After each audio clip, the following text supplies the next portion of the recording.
welcome to Rudskogen as we are here for round 4 of 10 of the ABN Champ Car Pre-Season Challenge. I am Christina Ryan. Typically alongside me is Strixnine Pulsatrix, but we may get her in a little bit. But right now, flying solo for the remainder of this practice session here in Scandinavia. We are deep in the heart of the rocky and hilly track, one of the newest additions to iRacing. And as you can see, we're looking at an aerial view of Emma Carter as she negotiates the tricky circuit. Fun and instant classic, honestly, an instant favorite for drivers and teams alike. So we currently watch Carter make her way through.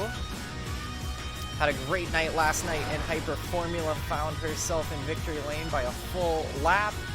Finds herself third on the leaderboard with 20 minutes to go in practice. A very healthy field on, because of course Rudskogen is free content added in the, not this particular update, but a little bit ago when the Mission R Porsche electric car came out. But we've had the IR18 for just a touch longer. Currently it's Josh Gaiman atop the leaderboard, who's a little bit ahead of Carter on track right now. See his machine coming around the track. And yeah, it's great to have you all with us here on ABN on a Thursday night. It's exciting to get things underway. Again, we're back at our second road course of the season here, and very much looking forward to bringing you a fun race. Of course, you remember last time out at Suzuka, we had a very, very good event. All kinds of racing up and down the field side by side. We had a three-way fight for some positions as well. Had some last lap drama and a really hard fought battle. Of course, it was one to remember, but hoping for a little cleaner start this time around, of course. Gaiman, Sasek, and Kruger, no strangers to being at the top of a leaderboard, but we also have some other drivers making a debut, like Jordan Pope in the number 81 Ascent machine. As you see, he heads into the final sector right now. And joining Olivia Hayward being from the UK. Hayward, of course, running a slightly different scheme this weekend. She is still bearing the 72, but is 5th place on the leaderboard right now. I think she's currently in the pit lane. Of course, Constantinu, and then in 6th right now, and then the Agent Inc. machine of Alex Martin currently leading the way for that team. In the number 11, Ruby Estes makes a return, of course. She's been making on and off starts in ABN for quite some time now, and she will be partaking in tonight's race, at least in some capacity. So Josh Stoltz also looking at them right now in the number 99 machine. So and Elias Castrillon is also another rookie adding their name into the fray. Todd Zhu is also in 11th at the moment, and Carmen Hardy, of course, the winner in the first race of the season in Chicagoland, did not have the best of luck at Dover. She had that top 5 at Suzuka. She's currently sitting down in 12th. Don Reedy and Judith Cooper on track still in 13th and 14th. And Cliff Mullins back after a long absence on the ABN network in the number 37 machine, currently running 15th. He rounds out the leaderboard. We're expecting Angel Hernandez to get on track soon, though, as he is currently punching his ticket on the entry sheet. There's about 17 minutes to go still until the end of practice, and then we will get our group qualifying. Remember, again, since it is a road course, we do have that ability.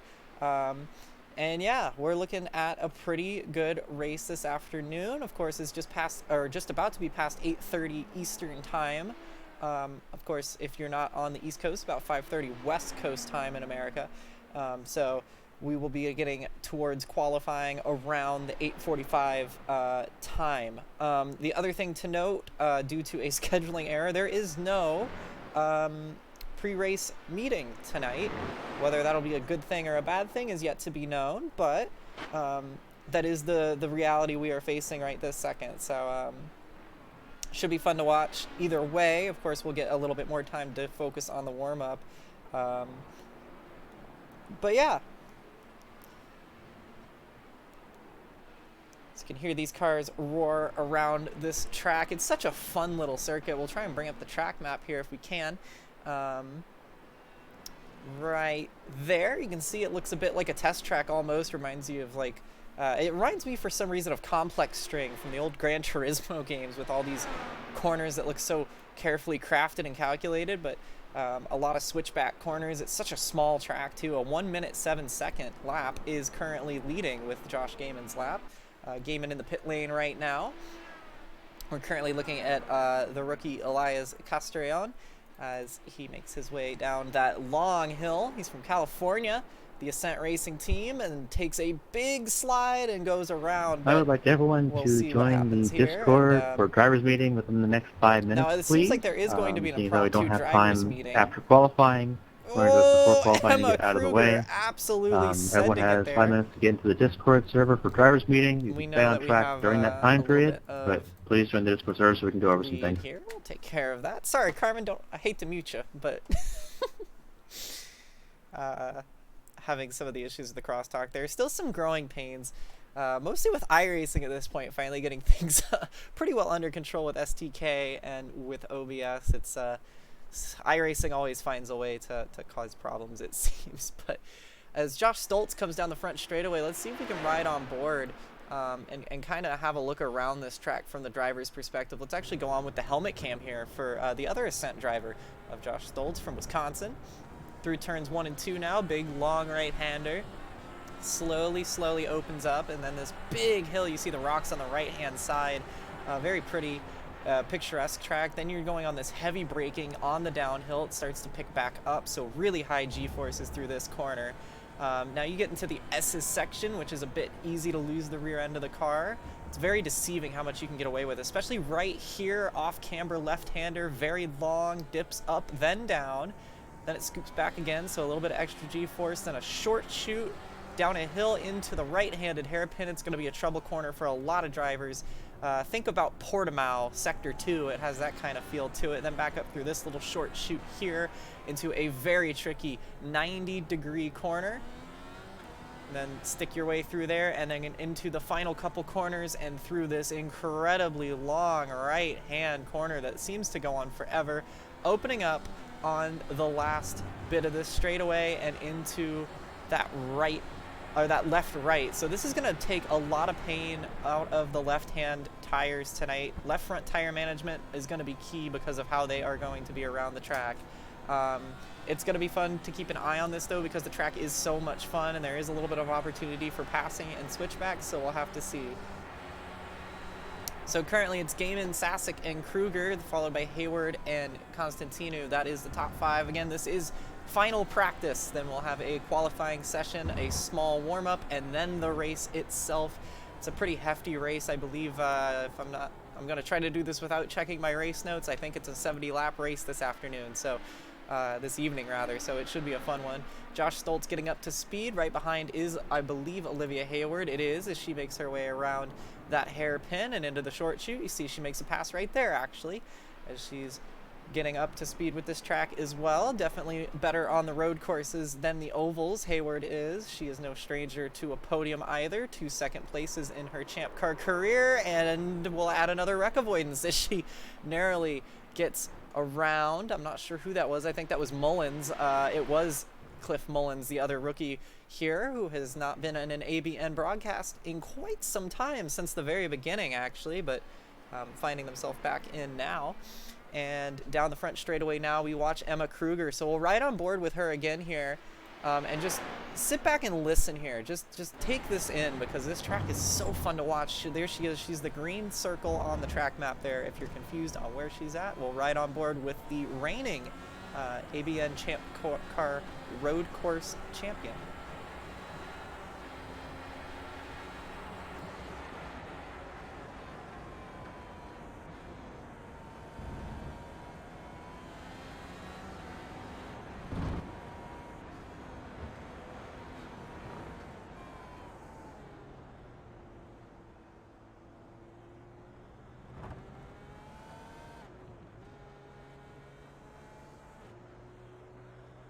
She's going to go ahead and abandon that lap after getting behind Mullins, who's currently still at the bottom of the leaderboard, but it looks like she's about to punch it again here and go for another attempt.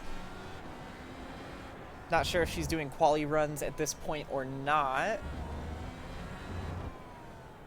And listen to the throttle here in this last turn. She's actually going to elect to set up once again to get a better run down the corner. But that is going to be something with this big, long right-hander in turn 2 and the last corner, not to mention the big downhill corner. These are all going to take a lot of pain out of the left front tire. And with as many laps as we run here tonight, that's going to be something these drivers are going to have to stay on top of all day long to get the most out of the car. So Emma, no stranger to tire saving, but of course, a little more on the aggressive side when it comes to how her driving style is. As you can see her absolutely throw it through that corner. I love that camera angle so much because it just shows the aggression that the cars have through there. It's bumpy the whole way through.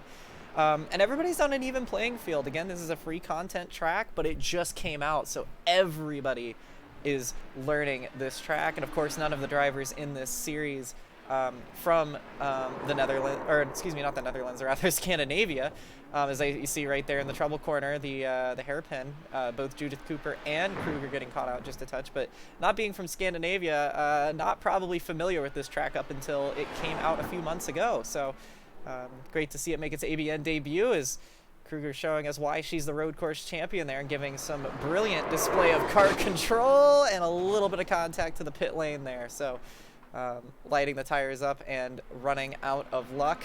There is Josh Gaiman now headed down the front straightaway, and we'll see what can be done for the number 59, currently top of the leaderboard with a 107.61. A lot of curbs here. Such a sleeper of a racetrack. Again, like nobody in this group really has heard of this track or raced here beyond maybe a couple. And everybody, it seems, from their first lap kind of has a fun feeling with it. It feels like a nice racetrack. It almost, to me, feels like a fantasy racetrack from the old Gran Turismo days, but it works really well and has been a blast. And, of course, a lot of Mission R races have taken place here, since that's the same time that this track released, was when that electric race car came out on the service, and it's been a blast to play with that as well. Of course, these cars, not electric, a bit more aggressive on the fuel burn, a bit more aggressive on the horsepower, a bit faster as well, and a bit easier to lose the back end on as Josh Gaiman goes for a slide and hits the tire barriers. See here, Constantino will be the next car through that section, with Kruger not far behind. Constantino having a bit of an up and down season so far. The driver, the number 57, looking to get back on the positive footing. Did very well out in Suzuka up into the last lap, where a last lap crash relegated them out of the top 5 when they were looking at a really good shot for a podium. Pushing just a little too hard towards the end. One of those rookie growing pains that comes with experience and comes with time. But Emma Kruger still learning some lessons herself as well in the number 70, although looking a bit more feisty. She seems a lot more confident on these cars, but of course no stranger to being good on road courses. She's been cleaning up in Hyper Formula, where she has picked up her first win at Montreal yesterday, and looking to carry that momentum forward. Of course, the reigning road course champion. So 7 minutes remain in the practice session before we go to qualifying and get things underway. Take a quick look at the tower up at the top if we want to see scrolling here. We currently have 17 people on the leaderboard. Angel Hernandez has entered the track and has jumped to 5th place. Looks like James Pierce might join the party as well. He has and will be leaving the pit lane now, so we might see a little bit more of that Kruger v. Pierce. Should be fun to watch. Of course, James Pierce incredibly fast in the IndyCar on road courses. However, being plagued by all kinds of issues, of course. Had a coming together with Emma Kruger in Hyper Formula at Indianapolis, and it seems now having some connection issues at the moment, but we'll see how long that lasts for, and hopefully nothing too serious. Of course, Emma Kruger won last night with a whole host of connection issues in Hyper Formula, so might cause complications, but probably won't take him out of the running unless he has a disconnection altogether, as he gets up to grips with this track and this car combo as well.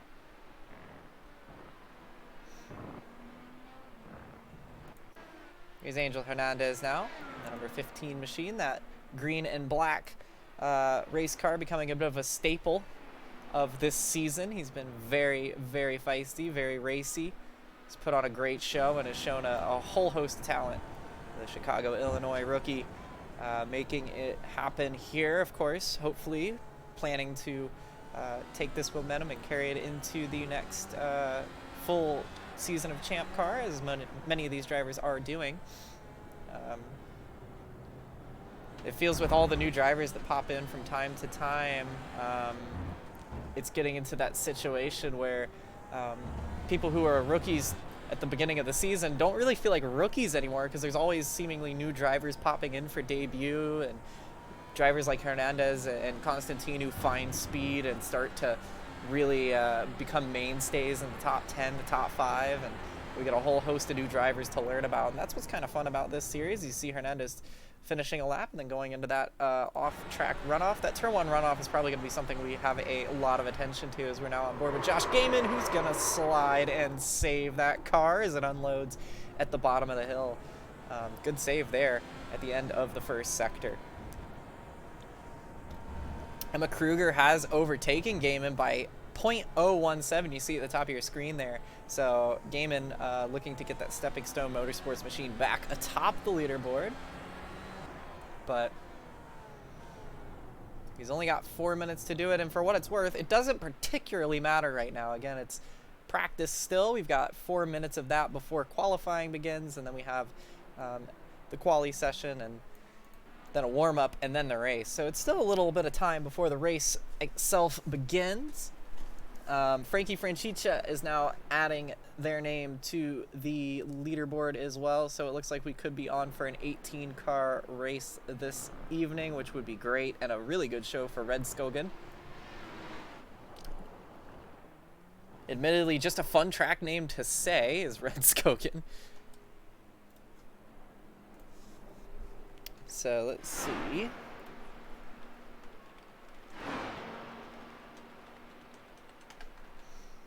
Got an update on my compatriot, so we might get a certain owl in the booth here in just a moment. And get on with that. So I may not be flying solo for much longer, at least I hope, but above all else, Strix is okay. Strix is fine, everybody. So we're all good on that front.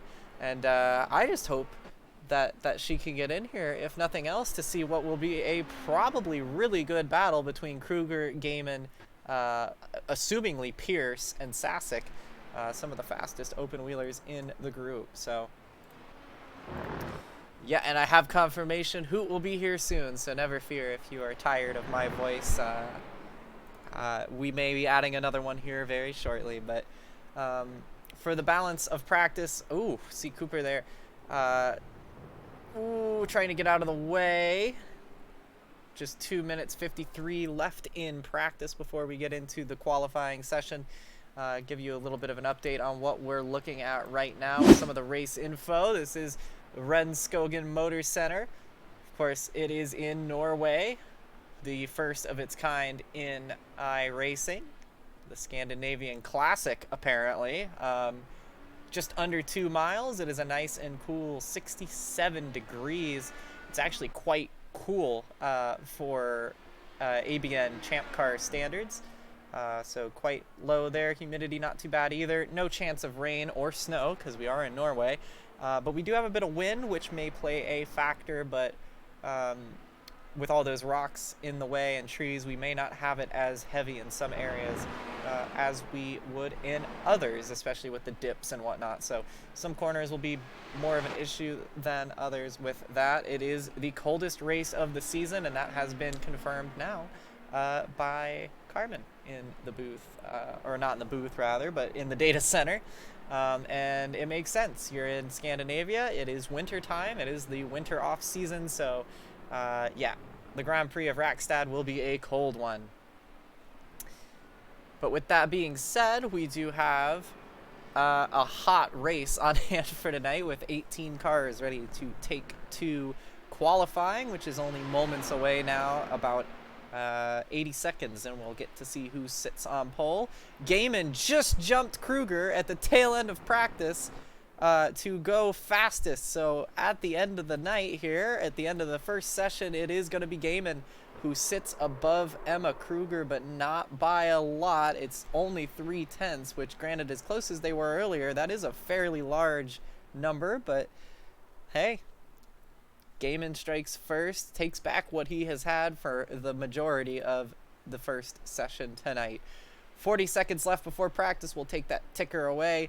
It's Gaiman, Kruger, Hernandez, Sasek, Constantino, Hayward, Pope, Martin, Estes, and Stoltz, the top 10. Then Zoo, Casteron, Hardy, Cooper, Reedy, Mullins, Franchicha, and Pierce through to 18th. So currently looks like 18 drivers. There might be a few more that pop on.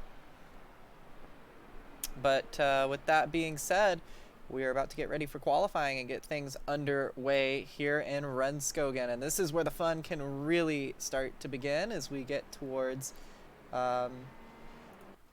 really put up or shut up time, really.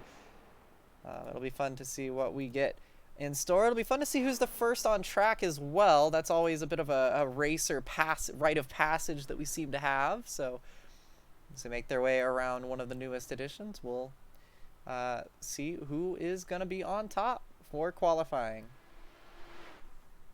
See the checkered flag waving there on the right hand side.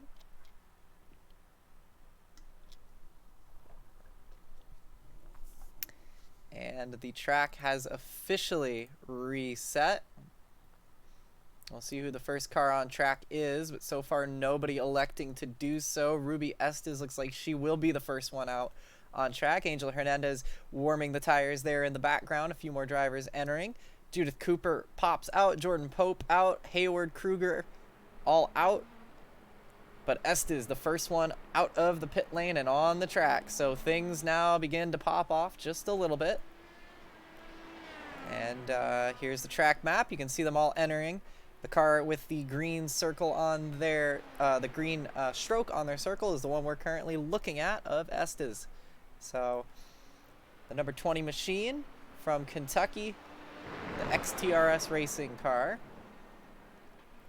She's a Champ Car rookie, but she has quite a few more races in IndyCar than some of the drivers on this field. Of course, has plenty of experience in Gavin car. Long-time NR 2003 sim racer. So a little bit out of her comfort zone here, but has done her fair share. She makes her way through the final sector. She will be the first one to set a lap, and why not ride on board and listen along as we get our first flyer of qualifying. We'll ride with that right front suspension on that T-bar cam and let things go. Just kick back, relax, and enjoy a lap at Rudskogen.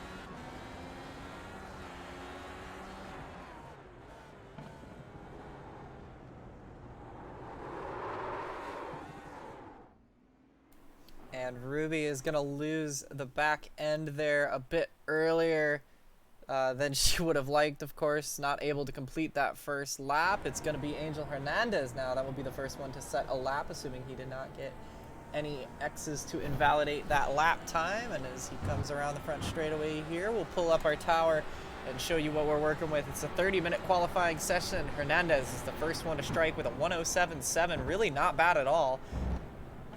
Still going to be a little bit of time. I don't think that's going to stand for pole position quite at the moment, but very good effort there. Hayward 8/10 behind. Stoltz and Pope still getting up to speed. They're quite a few seconds back. Of course, maybe had some traffic getting held up a bit. It is easy. This track is a bit smaller than you would expect. It's a lot easier to pick up some dirty air and cause some problems. There's Stoltz on your screen right now, trying to keep a track on what's happening here. And I believe Hooters has joined us. Strix, are you there?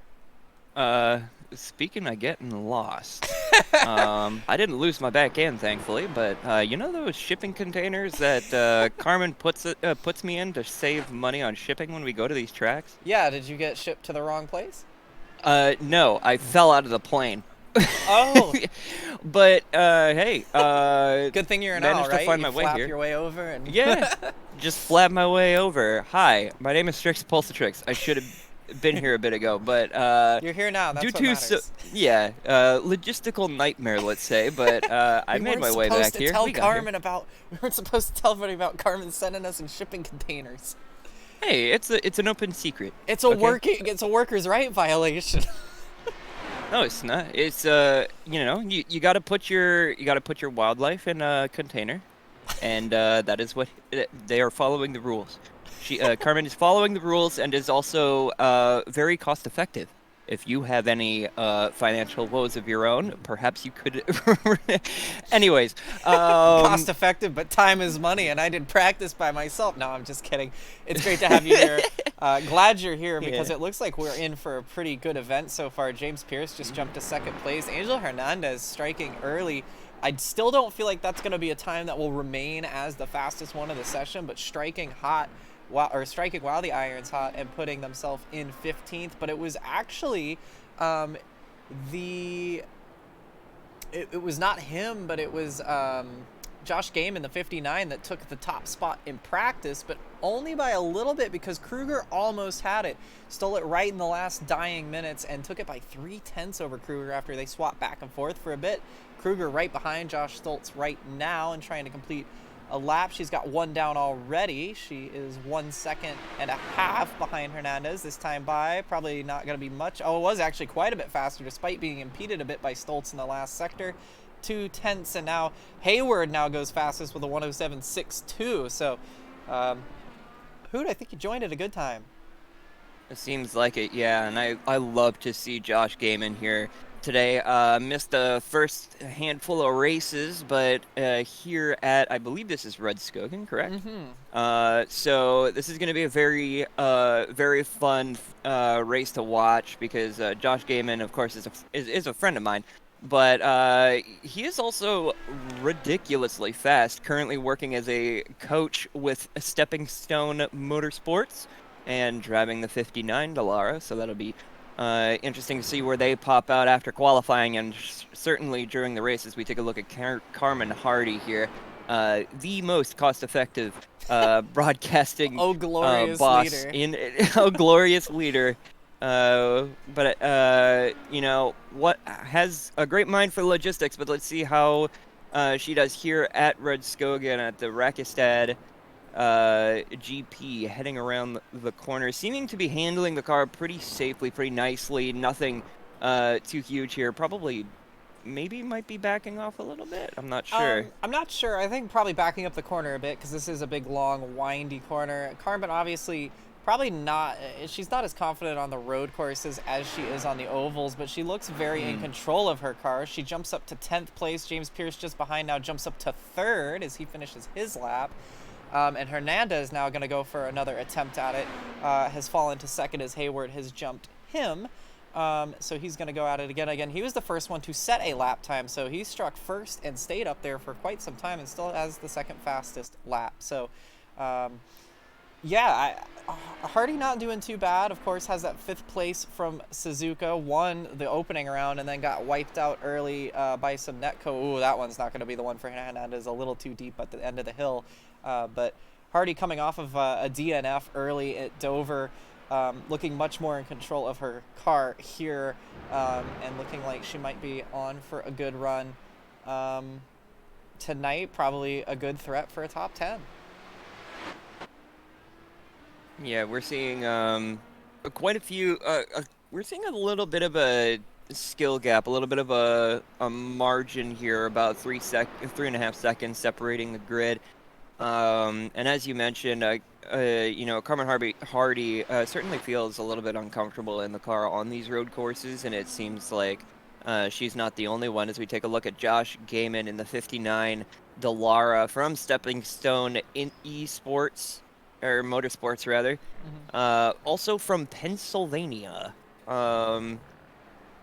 That is in America somewhere. Yes, it is. And it's not too far from boring old Ohio. He's actually my state neighbor. I almost said to my right on the map, but to my east. So he's gonna start a lap here. I believe he's starting a lap because it looked like he was quite slow through that second sector. He was the fastest in qualifying. So let's see what he can get done here on his first real attempt. He's not put a lap down yet tonight, so would expect him to be somewhere at least around the top 5. I think if he's anywhere outside of there, it would have been a bit of a mistake on his part, but seems really dialed in anywhere he goes and makes the most of the racetrack. So has Emma Kruger for company up ahead, who I believe is on a warm-up and or cool-down lap, so she's going to have to be getting out of the way quite quickly here, or getting on with it to try and stay out of the way. You see she goes wide there through that corner, and a little bit of lockup for Gaiman, but not going to cost too much. Still good apex through the hairpin.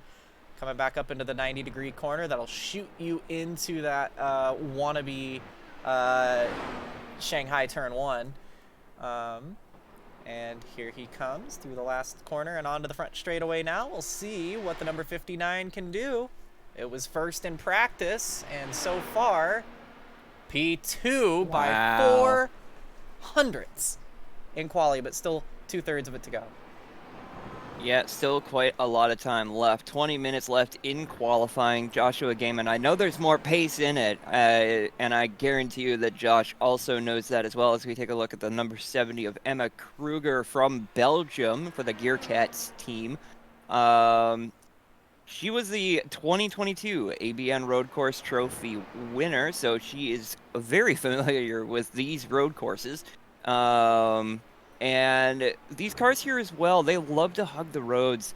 But with Rudskogen the way it is, lots of elevation changes, especially as you're going into and out of corners. Very sketchy in some spots, so it requires a very, very special right foot to be able to get your absolute best qualifying time here. Yeah, especially with the elevation change. We noted that a little bit before you hopped in, that the wind was around 9 degrees, and this is also the coldest race of the season. We're in Scandinavia in the wintertime. Of course, this track in Norway, she comes around here. You saw how much of the track she was using, how much of the curb she was using, how much she extended. She's going to go from 6th to 1st. It's provisional pole for Kruger by a 10th over Hayward. We'll see how Hayward responds to that, as she is also on track and running a lap right now. Not sure if this is her warm-up or her first flyer of this stint. We'll have a look here as she is sporting some new colors this weekend. Back to her actual debut colors that she had. She is obviously on the reds. Would expect a lot of the field to be on the reds. Quick reminder, of course, that you start this race on the compound you run the fastest lap on. And you, unlike Formula 1, you see off to the side there, unlike Formula 1 where you have 3 compounds, you have 2, which makes it a little easier for you. But you have to use both throughout the race. So some drivers going to be starting on the hard tire to start things, some starting on the soft, and that's probably why we have a little bit of lap time discrepancy. And Hayward takes it right back from Kruger by 100th of a second and sends it off into turn 1. Good run there by her. Is Kruger potentially setting up to go for it again here? We'll see what she can do. His response, because it does look like she's going to go again. And Hoot, we're going to go ahead and ride on board with the helmet cam for Kruger this time and just take it in here and see what happens. Absolutely, as we see Kruger going through turn 1 and now heading into the long right-hander of turn 2. Going up the hill, you see some smoke from another driver, but stays on the inside, so it's not going to be a big deal. And we're going to be going over the crest and into the right-hander as we descend that large hill, and then once again going back up the hill. A little bit of a plateau, and then heading into another ascension on the left and right-handers. Even more climbing to do as we get onto a left-hander around here, going downhill, getting the car unsettled, but Emma currently keeping it gathered up very nicely so far. Going through turn 10, a right-hander, very hard, very sketchy elevation change, but keeps it gathered just about. Heading into the next corner here, that was turn number 12, and now we're heading into turn 13 and 14. This very long right-hander, so long it becomes 2 corners. Very familiar to those of you who watched last week during the oval race at Dover. And that would be a lap, I believe. Not better, Not though. enough to improve. Josh Gaiman, though, coming out of the final corner. Not sure whether he was necessarily on a lap or not. Don't listen to that thing that says he's in the pits. He's not. He's at the start-finish right now. And I believe he's starting his lap, as he is behind. That is Mullins, Cliff Mullins in the 37. Also worth noting, Lilac Zier just joined the party. Race winner from last week at Dover with some brilliant strategy. She won by a lap at that one, and Emma Kruger won by a lap in the Formula One race yesterday. So it's a bit of a running theme in ABN, and it looks like Gaiman's going to be impeded a bit. Not intentionally, nothing like what we were seeing last night, but just unfortunate to catch Mullins in a bad spot of the track there. It's hard to get out of the way. Yeah, it seems like this track is a little bit more narrow than some of these drivers might appreciate. Especially with other cars on track, you want to try and find a fast way around them without them having to impede your lap. But unfortunately, Josh, getting a rough one there. Track just a little bit too narrow with that car going slow through the corner. But Josh is going to set up the corner for a fast exit and is going to try it again. I think Josh might have gone wide as well, so that lap wouldn't have counted anyways. But heading into turn one, you could see that car lift off the ground just temporarily, just kind of bobbling around as the extreme elevation changes really upset the car. It takes a lot of effort to be able to keep these cars steady, especially through these. Oh! Yeah, there's your example. He's really been pushing it through there. That's where the car gets loaded up so much because of you come down that big hill. We'll see here with Judith Cooper now. You come down this big hill and you're turning. You're at the bottom of the hill. That's where it bottoms out. You saw how much Cooper just bounced through there. You saw the rear wing dance around. It is such a difficult time through there, and we've seen Gaiman get struck a couple of times through there in practice. Maybe something with the anti-roll bars, something with the setup there, because these drivers do have a little bit of adjustments within these cars, despite it being a spec series. But that's what happens when you're pushing for those extra hundredths. And right now, Hayward, who just entered your screen, is the one who has the upper hand as we're halfway through quali, and watch Judith Cooper try to put down a lap time. She currently is 17th and is going to throw away that lap as well. She's ahead of Cliff Mullins. Yeah, this is going to be very, very interesting. I believe we're getting some information that car number 96, yeah, that would be Carmen Hardy, is going to be done for qualifying, calling it quits a little bit for now. A second .64 behind Olivia Hayward. A very respectable time here at Rudskogen as well, especially considering that Carmen isn't necessarily the most comfortable, as we said, on road courses. Mm-hmm. It's certainly commendable, especially watching all these cars dance around the circuit, getting upset by all these elevation changes and the slight undulations therein.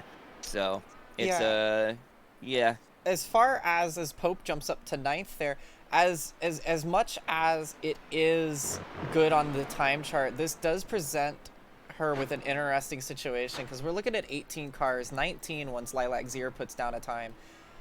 That is directly mid-pack, and mid-pack has not been a great place to be this season on road courses, or across all of our series. It is not across all motorsport forms. It's really not a great place to be on these hectic starts. So this is a good time. It's a good, respectable time, and we know Carmen is not necessarily the fastest this weekend, but seemed very stable, very comfortable behind the wheel, and sometimes that's what it takes. And oftentimes it seems that's what it takes. Hernandez unable to improve this time from a 4th place, still hanging in there by a quarter of a second. But you're now starting in the middle of the field. What does that do to you? Are you debating a pit lane start at this point? Are you hoping to get passed by a couple cars before the session's over? Because you're not going to go any further up. You can only fall down, and being right smack dab in the middle on a track this narrow, as James Pierce now jumps to 3rd place. Being on a track this narrow with this situation at hand, we know how hectic these starts are, especially in the open wheelers where they are so fragile and have no fast repairs. This puts you in a bit of a situation. That is true, but I don't think it's necessarily true that you know, if you start in the mid pack that you're not going to ascend through the ranks, because the thing that most drivers are pretty much forced to learn if they want to finish the most of their races, as we take a look at I can't call what car that was. I think That it was Hayward. yeah, and Angel Hernandez spinning in the background. Yeah. Hernandez spinning in the background, but as I start talking about, you know, it keeping the car clean and whatnot, but you know, starting mid-pack, you can climb the ranks if you are a safer driver than other people, and Josh Gaiman sets a huge time. Yeah, that was a really, really nice lap by Gaiman. I'm sorry I just gave you the 2 seconds Ted treatment, but that was a banger. 3/10. That's a little bit more like what we saw out of him in practice, and that's a lot closer to his practice lap time. Kruger currently on a lap as well, so we'll see what the Belgian-born driver can do. And I don't think that's going to do her too many favors. That's probably lap ruining right there with a little bit of slide. So Gaiman swinging high and heavy here. And look at how close they all are behind. Hayward, Pierce, and Kruger all 3 and some change just behind. So we are really looking at a good fight tonight. A very, very good fight indeed. That is tremendous. Second to fourth, less than 0.02 of a second. That is an incredibly narrow gap at a course like Rudskogen. The lap times being somewhere around, would you say about like a minute 50 or so? Oh no, a minute 7. It says right up at the top of the leaderboard. Yeah, this track feels like it can pull minute 50s, but these cars are so quick. And when you really get down to, really big extension there from Pierce. I think that will still count, but it definitely looked a little undisciplined, and it is going to show on the lap time. Not much faster. Todd Zhu just jumped up into 11th. So Zhu now, the Canadian, moves just a little closer to the top 10, qualifying at 11th, which matches his best finish in Champ Car, an 11th in the Brickyard 500. So the biggest race of the season might as well be your best finish, yeah?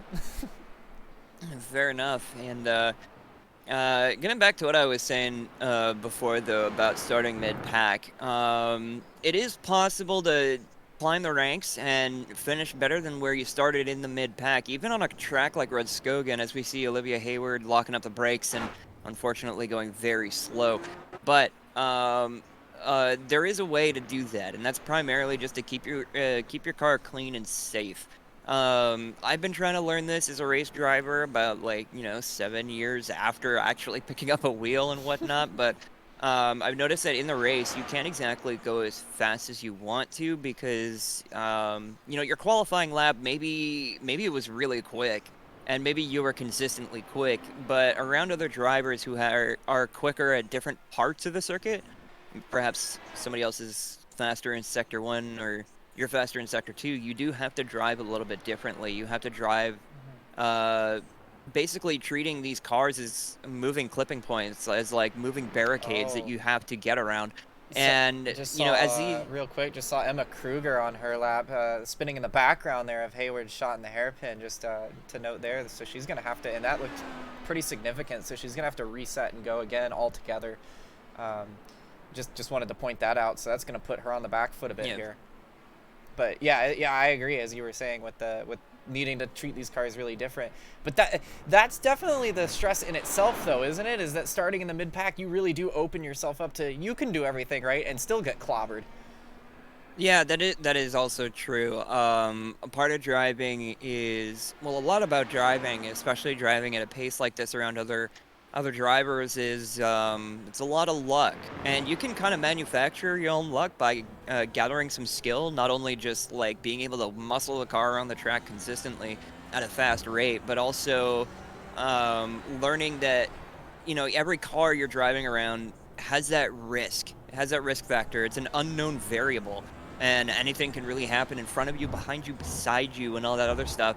And having the skill to be able to tell when a car is going too fast into a corner or is going to get unsettled. Being able to see that before it happens is a skill that a lot of drivers are capable of understanding and learning. So if you start mid-pack and maybe your pace isn't great, but your racecraft, your ability to see the other car's behavior, that could be a tremendous factor in helping you climb the ranks, as the drivers ahead might not be more consistent. Ooh! As Pierce loses the back end there, collects the car of, I'm not sure who that was actually that he collected.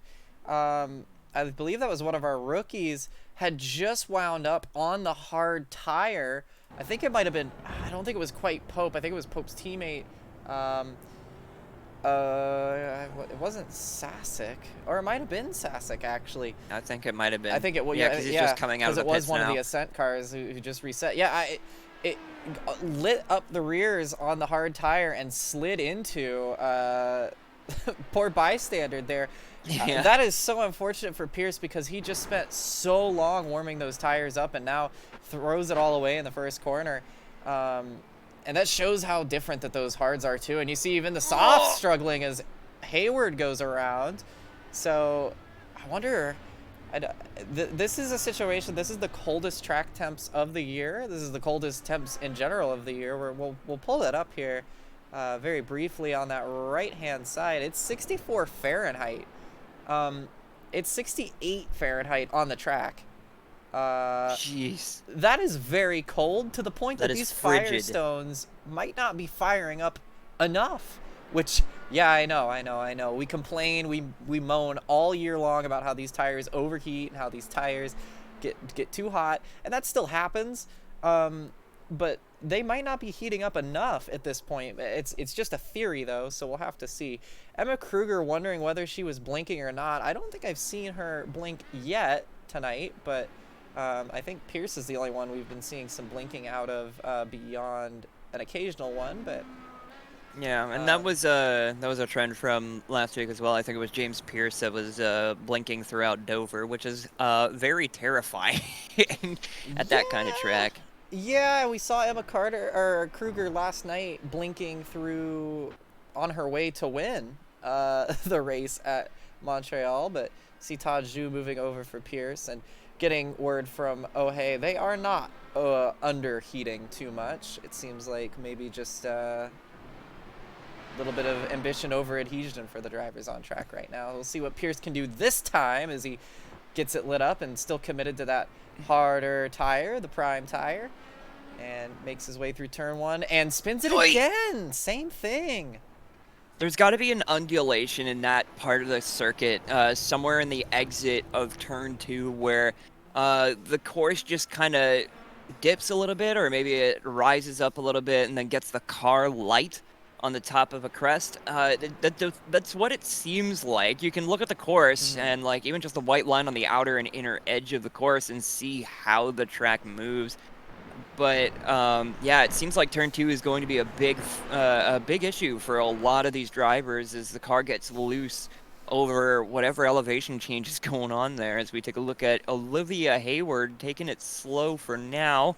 Yeah, probably winding up the for final a lap corner. Here. Yeah, this is through the last turn, so I think she's just building this one up. And yeah, it says a lot when the man who has 6 wins to his name in Champ Car, all of them on road courses, is struggling. And there goes Hayward again. And now we're getting a correction. It wasn't that they're not firing up. She was confirming they aren't firing up. So, and that's the proof right there. Cold tires really going to be the theme tonight, it seems. And that's just a challenge that these drivers are going to have to work with. And it comes to those situations. You think of drivers who are better at race starts, who are better at, let's say, the F3 car, have that experience with cold tires. I think they're really going to excel tonight. Josh Gaiman currently looking high and mighty. However, it is worth noting Emma Kruger is saying that she's probably done for quali now, because she's not going to have enough time to get the fuel burnt off and the tires cooked into the way that they need to be to really have a go at it with only a few minutes left in the session. I guess having a bit of an incident there with Judith Cooper, who is currently 18th on the leaderboard.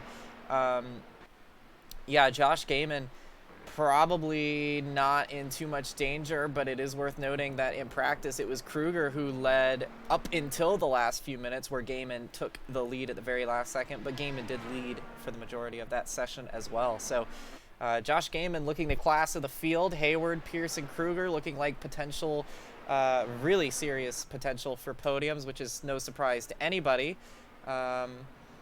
But yeah, Cliff Mullins also not apparently too happy with his pace at the moment. Slowest on the track, he says. This is what happens when a short track NASCAR guy shows up to run champ cars. But hey, as long as he's having fun, that's about all that matters. It looks like despite that, Emma Kruger may be trying to go for one attempt. She might have time. She's looking for an opening there, Hoot. And she's got some room to run, so she'll have time for one lap. But we'll see. Yeah, and I will say another thing as well, to Cliff Mullins. Sure, you might be a short track NASCAR driver, but Jimmy Johnson was also a Cup Series racer. Went over to IndyCar, where you have drivers like Pato O'Ward and Hinchcliffe and whoever else, you know, all those quick guys over there. And best finish for Jimmy Johnson is a 5th place so far in IndyCar, so it's possible you can get a top 5 or even a win in these IndyCars, even if you are just an oval guy, you know, because ultimately at the end of the day, there are still oval circuits on that calendar, and on top of that, you know, you kind of got to be able to see the air in a manner of speaking, to be able to get into the draft and also understand when you're in dirty air to know that the car is going to get light in certain positions.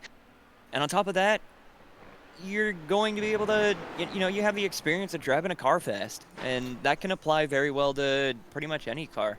Yeah, so, without a doubt. And yeah, we see how some of these rookies that were brand new, this is their second ever road course with us, that have just started not too long ago. You look at Constantino, Hernandez.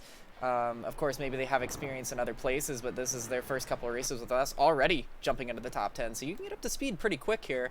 We'll see what Hayward can do, though, as checkered flag has fallen. You see the top 5 currently at the top of your screen, Gaiman in the pits, so he's going to have a little Sebastian Vettel 2013 Singapore. Hayward does not go faster. Can James Pierce do anything? And we also saw, it looks like Kruger abandoned her lap. So Sasek needs to come to the line, but it looks like he's not going to complete his lap. He's actually crashed. Pierce at the line. Can he pull some last lap magic?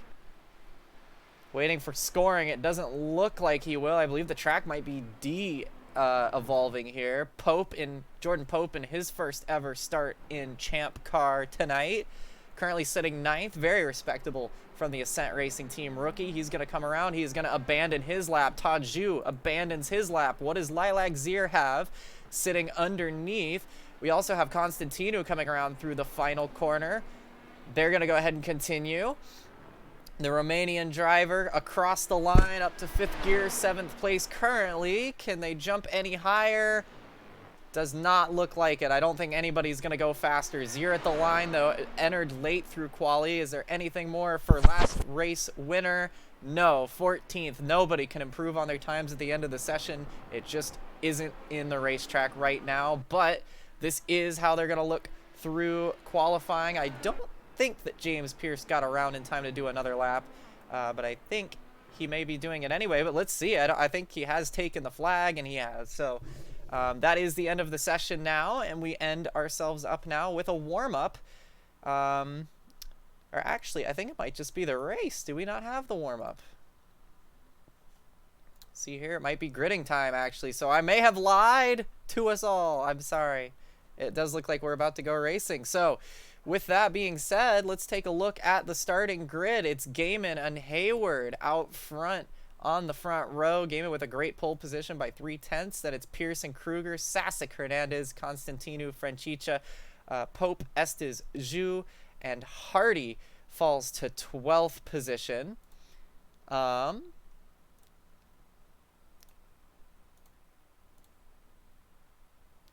And, well, we have that now instead of the grid, but we're slowly getting there. We'll get there one day, I promise. But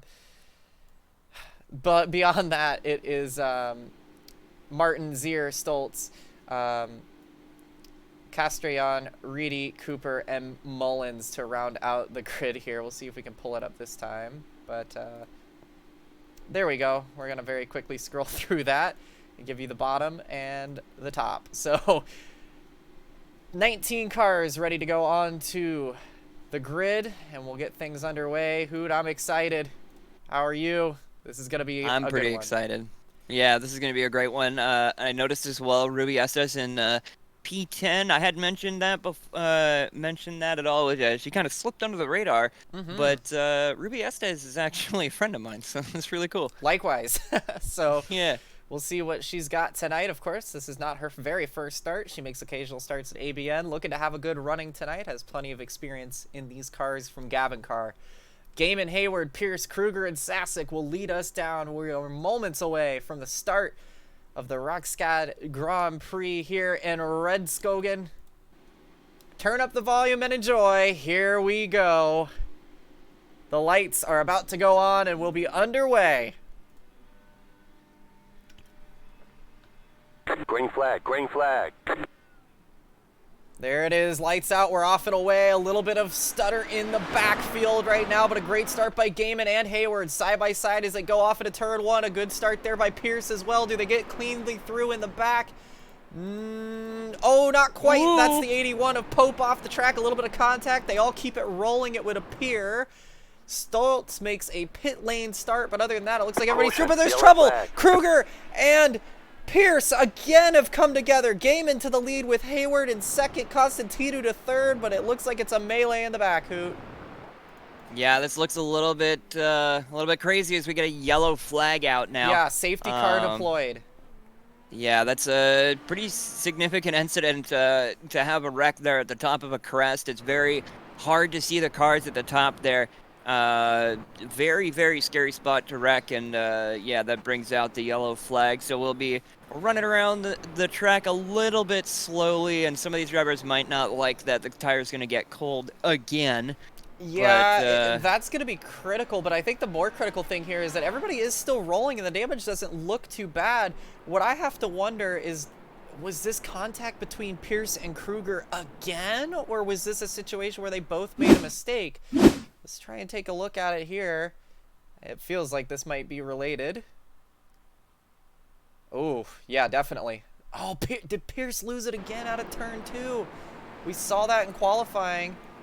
On the hards, comes right across. Yep. Oh, collected Hayward, and then comes back. That sends Kruger off. Hernandez gets a piece. Kruger again getting into it. That might be some pretty significant damage. Wow, everybody just doing a brilliant job to avoid it. Again, that's over a blind crest, keep in mind. Yeah. Oh, goodness. Yeah, that's very scary. Very scary situation to be in. You saw the blue car. I think that might have been... might have been. I think it might have been. It was either Sasek, but it might have been Pope, because remember Pope got knocked off the track there, right at the start. That would have been Pope then. Oh. Yeah. All right, so on board here, we'll ride on board with James Pierce. Again, lost it twice in qualifying on that hard tire that really just has been struggling. All the tires struggling to fire up. I wonder how much damage Hayward might have, because it looked like a lot of this was netcode. Goes wide, gets out into the dusty stuff, just loses it. That's a pretty big contact to Hayward. Gets it straightened out, and then loses it again. I think probably damage from the initial contact, then back across, and then everybody scattering around. So I don't know if this was directly related to Kruger. I think maybe crashing in sympathy, trying to figure out a way through, basically. Yeah, it seems like it. Yeah, tried to go off track in order to try and find... yeah, tried to go off track to try and find a way past, and didn't quite pan out. Yeah, I think she didn't get a good start either. I think our track audio is muted at the moment, maybe, is it? I still hear it here, and I have it on desktop audio, so... Okay, so there's where Pierce goes across into Hayward. Yeah, Kruger had to go off to avoid Pierce, and then Pierce spins back across her nose. And then watch this. This is the... Oh, that was scary there. Oy. Oh, I think that had to be Pope that nearly collided there. So we'll look at this one more time from Pope's view, because he had some collisions already. Not sure who that is directly in front. So here's the green flag here. So both are UK drivers getting involved there.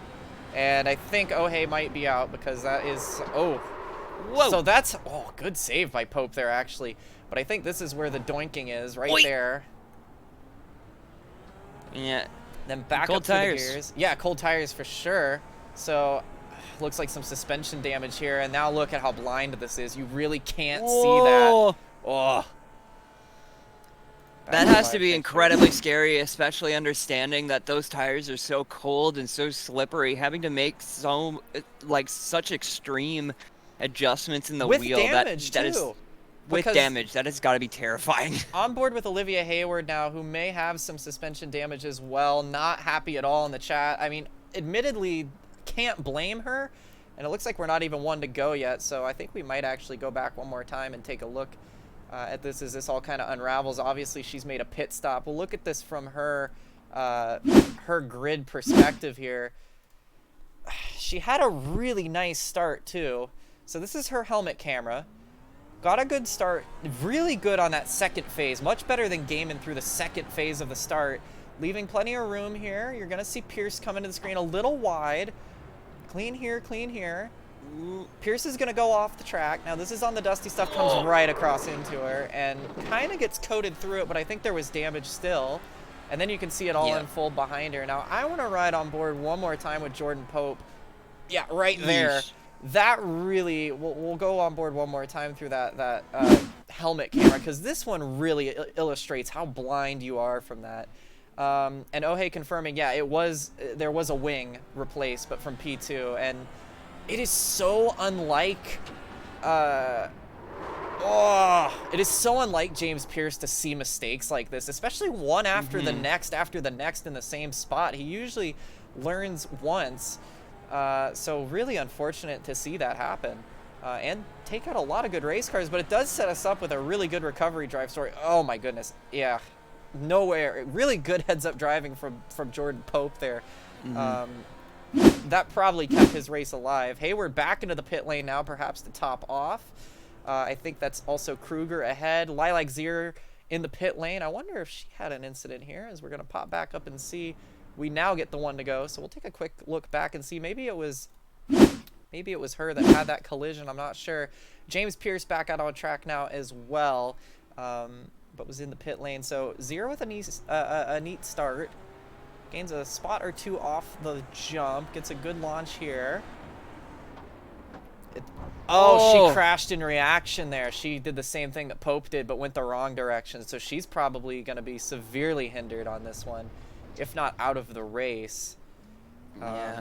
And one more time, I want to go on board here with Pierce once more, and I just want to listen. I want to hear.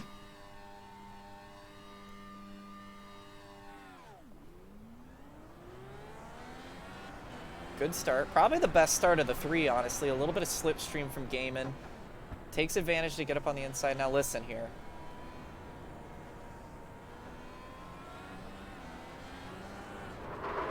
Yeah, just had too much lock and just lost it. And then, and then panicked, maybe a little bit of damage, but seemingly seems to have panicked and lit it up again and lost it the other way. Another thing too is I noticed on the dashboard, first and second gear through that corner. I can understand that you'd want to get the most power out of the car, but in the race you tend to want to drive safer than you usually would in quali.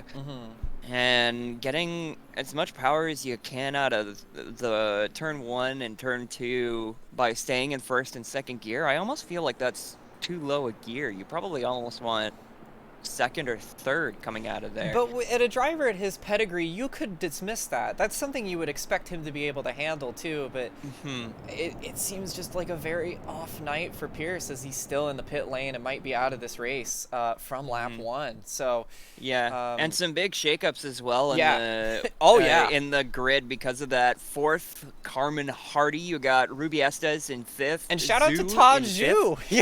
Yeah, his best finish is 11th. And our big gainer is Cliff Mullins, 10 positions up in 9th. So there's your short track NASCAR guy getting up into the top 10. Yeah, he knows how to survive the carnage, and Gaiman is out in front of it all. So it's Gaiman and Constantinu, then Sasek, Hardy, and Zhu, the top 5 as we get through into turn 1. Gaiman looking like he might be on for smooth sailing tonight because all of his closest contenders are quite a ways back. I think Judith Cooper's had some problems in the back. I don't know that she's hit anybody, but she gets moving. Jordan Pope might have had some issues. We got another one around. That looks like Francisca that's parked sideways in the middle of the track. No one else is going to hit them. We keep on moving.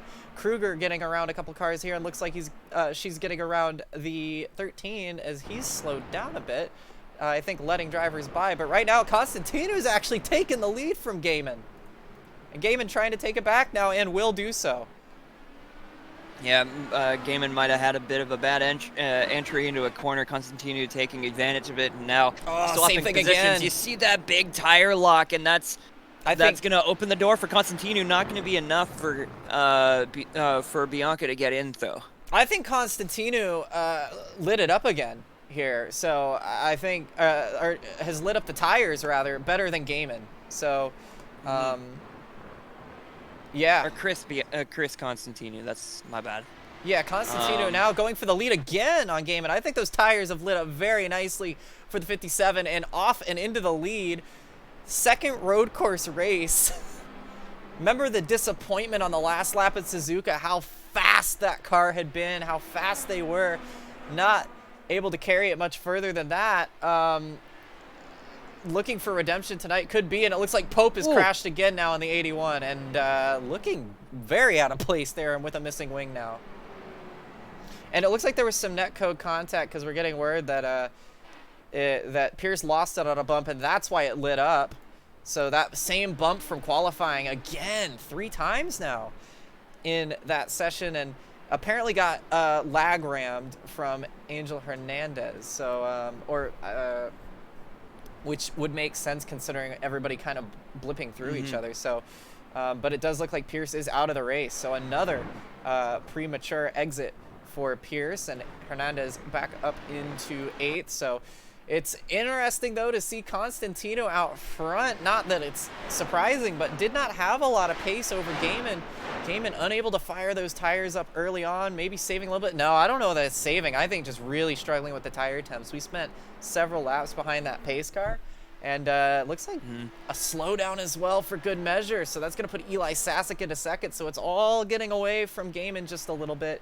Gonna have to be careful to not let that compound any further, because still has the pace to get around the 2 in front, but just cannot let it keep getting mistake on mistake.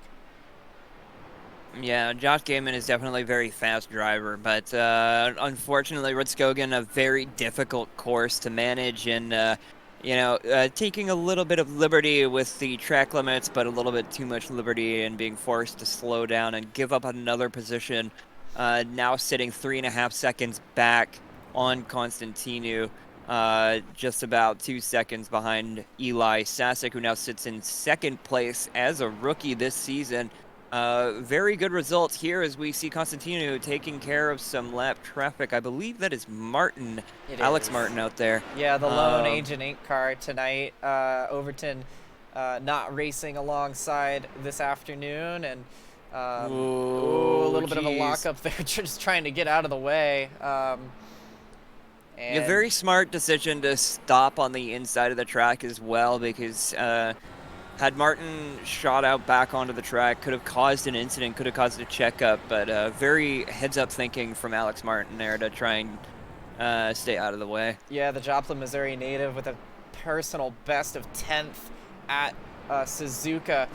Looking for a little more tonight. Might not be able to get it after struggling a bit through the early sessions, but there's still plenty of race left. We'll see what the number 11 can do. And of course, survivability may be the theme as well tonight.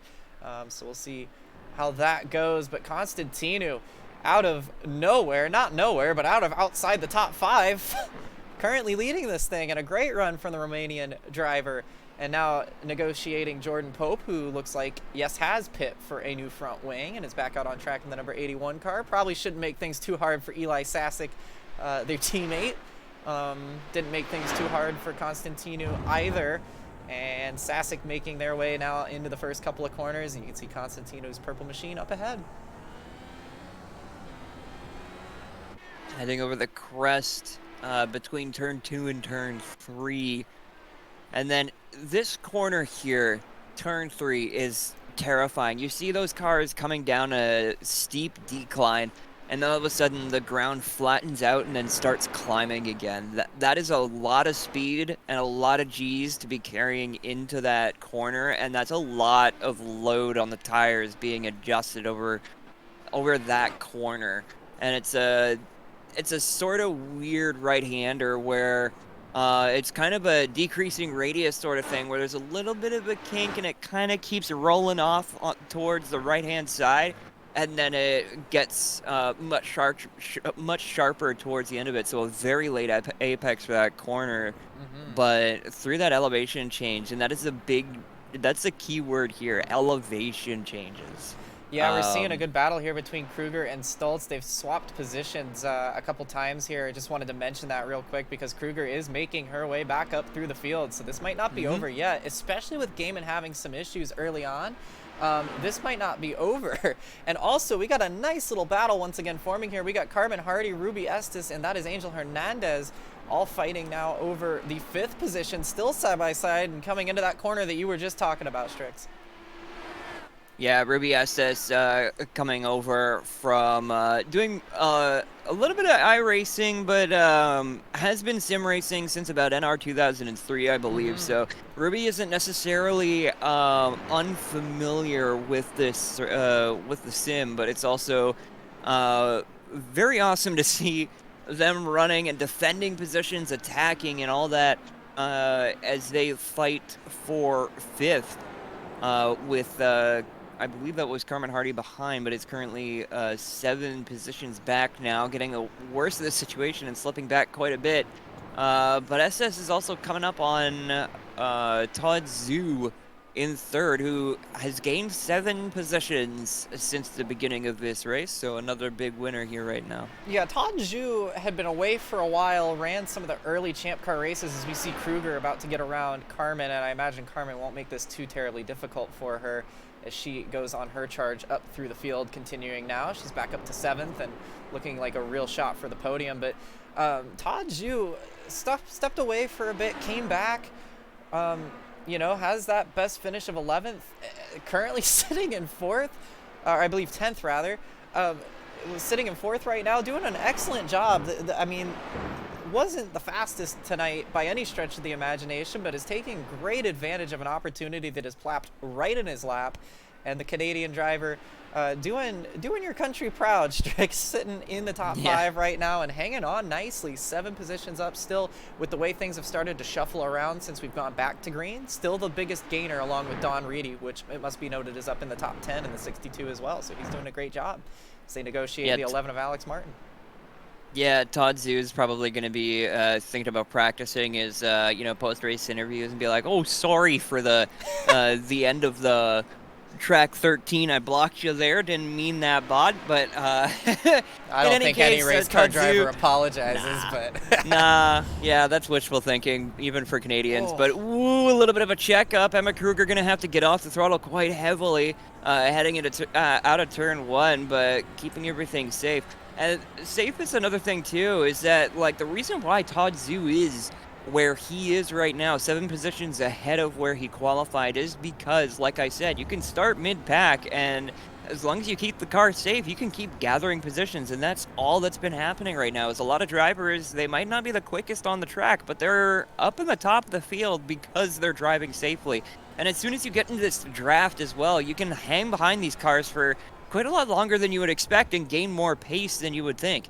Yeah, and Emma Kruger right now, super frustrating because she knows she's faster than all 3 of these cars, but this is a track where you can make passes, but it seems like Ruby Est is not confident enough to make the move on Todd Zhu, and Zhu being a great little truly train right now, defending very well, as he darn well should. He's very entitled to do that, and is holding up everybody very nicely. But this is stacking them all up, and we saw how much faster Kruger was just on the apex. She's going to have to pick them off one at a time, trying to go after Hernandez here. Can't quite get it done into turn 1. Going to have to find some more creative routes to get through, but it looks like Estes Zhu nearly went for it. Hernandez and Kruger fighting as well. So this is where the battle seems to be on track right now. Constantinu still leading over Sasek, but do you see something there, Strix? It looks like Gaiman's tires finally lit up because he's closing a bit. Yeah, he does seem to be closing just a little bit on Eli Sasek, less than a second between those two drivers. And you know, I don't really envy being in Gaiman's position with the tires and the weather being the way that it is. You do have the sun shining down on the circuit, but being as cold as it is, it's very hard to keep these tires within operational temperatures. As we take a look at this battle from the track cameras, you can see all the wiggling these cars are doing. Yeah, Nobody really feeling the pressure really hard here, went deep into the hairpin, got a good exit. You see also Hernandez feeling it as well. It is really on right now between everyone in this group. Yeah, Emma Kruger getting really stuck behind. Angel Hernandez might be a little bit late on the brakes, and Emma Kruger is going to be on the outside for turn 2. Angel Hernandez is going to be the benefactor of this. On the inside, the favorable... a little bit of a twitch, but on the exit, Emma Kruger is going to have the favorable line, a better exit, more momentum coming out of the corner, and is going to get the pass done. That is number 1 done and dusted, and now on to number 2. Ruby Estes, the rookie, ahead of Emma Kruger. This is going to be very... this has got to be a very complicated task, trying to figure out how to pass these drivers without wrecking you both out. Yeah, well, this is the challenge here, because Ruby Estes wants to get ahead of Todd Zhu, but can't quite find a way to do it. Todd Zhu really feeling the pressure and moving all over the racetrack. Ruby Estes is in a situation where Emma Kruger is saying, either you pass Todd or I pass you. I am not waiting any longer. If Estes can find a way around Zhu, that could open a door for both of them to get through, but Kruger is not going to be able to sit and wait around. She needs to be moving, and she needs to be moving now. She's aware of that, and she is trying to put the pressure on, but Estes really wants to get around Zhu because they're having their own fight right now. There are 3 cars out of these 4 that are all on similar pace, and Kruger was on the back foot, and this is what these recovery drives, they're fun, but they're frustrating sometimes because she knows as soon as she clears, she's setting sail for the podium. That's a thing too. Recovery drives, in my opinion, like I really enjoy the challenge of a recovery drive. If you make a big mistake or even get caught up in some accident on course, it's always really fun to catch up to some of the drivers who maybe are a little bit slower than you, and then trying to find your way through them. You know, for a little while, I'll just sit behind other cars and like see where they're braking and see where I could potentially gain some time on track. And I think Emma Kruger might have had a little bit of a mistake. Yeah. I think I saw her go wide on one of those corners, and now Angel Hernandez is once again back through, and now all of that momentum gained through this pack by Emma Kruger lost in the span of a single corner. Yeah, it's one of those situations where you didn't need that to happen, and now you've got to start all over again. And you got to be patient with these situations, as frustrating as they are. And this is where these recovery drive, shine, because there are some drivers that just really are good at recovery drives. Like, it feels like it's their specialty, and that's why they're usually some of the best super sub drivers, because they can just jump into anything and start making up positions throughout the race. Really good race car drivers. And not that they're not good race car drivers for not having recovery drives, obviously, but they really thrive in heavy traffic like this. And Kruger is really good at this, but she's just struggling a little bit because she's stuck, and it's frustrating. And that's where you need to really, more than ever, put your head down now and focus, because this is the ones that test you a lot as a driver. And Estes maybe with a slowdown there, I think, because I don't imagine there's any other reason. And Hernandez now overshoots the corner. This is a gift from the racing gods for Emma Kruger. She gets 2 cars in one corner without lifting a finger, and now can finally go after Todd Zhu, but she's going to have to keep her head down here. She got bailed out. Yeah, a bit of a seas parting moment from God kind of thing. And I love those types of situations too, because when you're around a slower driver, you also know that chances are they're probably less skilled in the car, less comfortable in the car. As you can see, Emma Kruger get right on the gearbox of Todd Zhu, letting her presence be known. And the thing is, like, with these drivers being a little bit slower than Kruger, Kruger knows that the skill gap here is probably pretty wide, as you see just how much momentum Kruger is able to get out of those corners, how much speed she's able to carry through the corners, and getting right on the gearbox again. Todd Zhu is so slow through this corner. Kruger wants by, but there's not enough room on the inside there. Zoo doing a fantastic job defending the position. Kruger finally thinks about it, makes him go wide. Yeah, he finally had just enough of it, and Kruger is through, but you've got to hand it to Todd Zhu. Incredible with the pressure on him. Again, best finish up until tonight, 11th in the Brickyard 500. So sitting on a spot where maybe looking at potentially a podium if there's some more chaos, sitting in the top 5 still, doing brilliantly in a position that he's never really been in before. And I think Judith Cooper has just crashed the car. Oof. Hate to see it with Judith, but I guess we'll take a look here. Through the I S's believe that here. is going through the S's, yeah, going into turn 7, and then going around turn 8 there. Clip the grass. Ooh, clip the grass on the inside. No damage to the car, it seems. Yeah, it looks like she's A-okay, so just a little spin there, so maybe not a crash, maybe SDK being a bit dramatic, but wouldn't we all after a race that has started like this? Josh Gaiman all over the back there. You see now Taju continues to hold off Hernandez and Estes, so that battle's going to continue to develop, but back up front now, Constantino, they're about to lap Cooper here. Those are the top 3 on your screen right now, so this battle is starting to come back together. And come back into its own. Constantino doing a fantastic job, the Romanian driver, but Sasek and Gaiman are about to have a little bit of a cat and mouse fight, I do believe. Sasek is very quick, and so is Gaiman. These two, of course, Sasek very good in the Formula 1 car, a hyper formula driver for Nicholas Pressey Motorsports, has had good success there so far, one of the fastest on the grid. Obviously Gaiman fast in anything that he does, and oh, by the way, now Kruger 25 seconds off of this group. Just keep that one in mind. We still got about 50 laps to go at the line. Kruger 26 behind. Just keep that one in mind.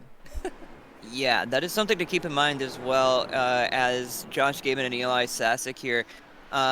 They both have a decision to make. Are they going to be fighting for position in second place with Chris Constantino so close?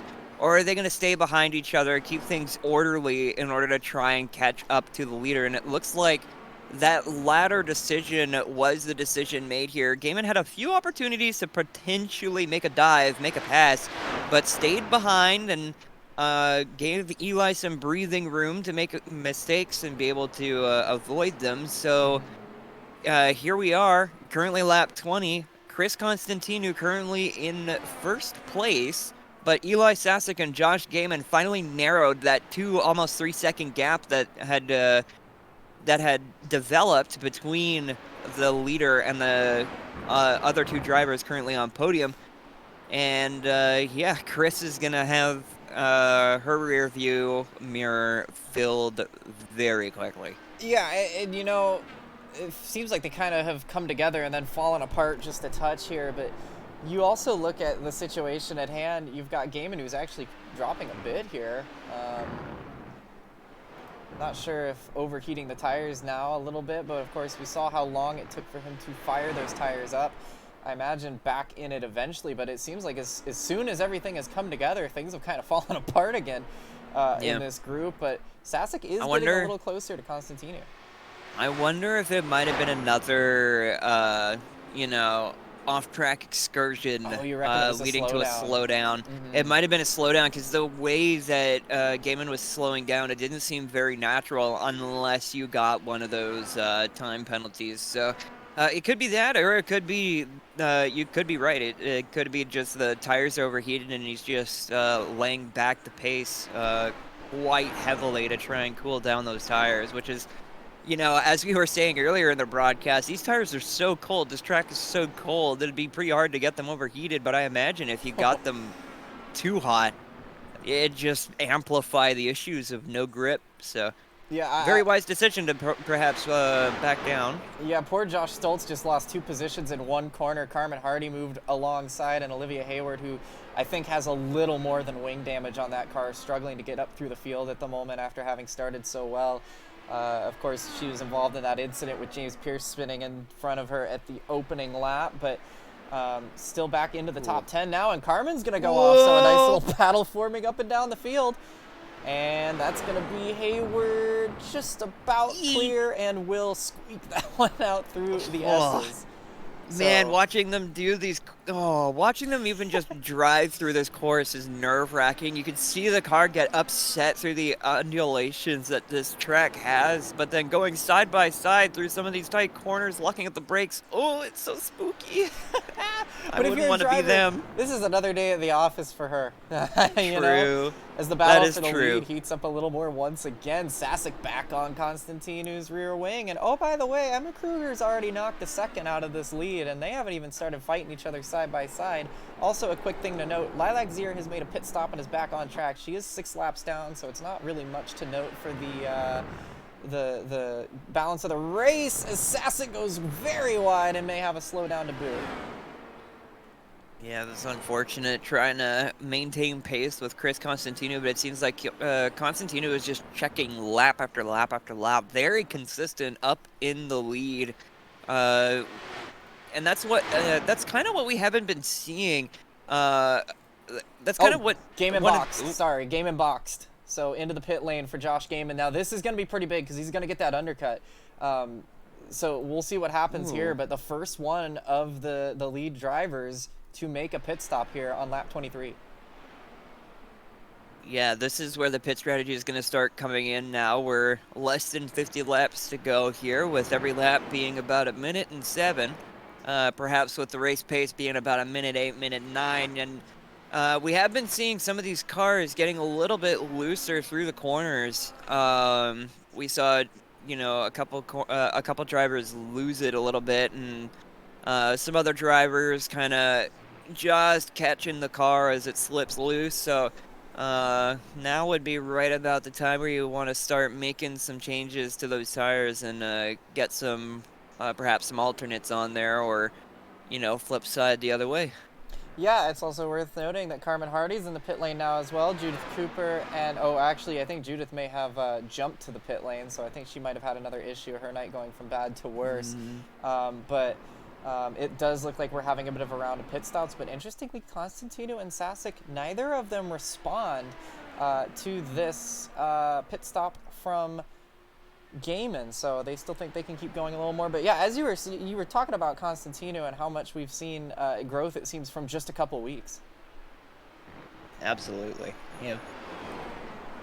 And I'm taking a look at these cars here. You know, you could see the gap between Sasek and Constantino pretty well consistent. Both drivers right about on the same pace, and I think Sasek might be just comfortable riding behind Constantino, waiting to see what decision she makes for her pit stop and might either follow or stay out. And that's ultimately the big question here, because not only do you have to worry about tires, as I mentioned earlier, but you also have to worry about fuel.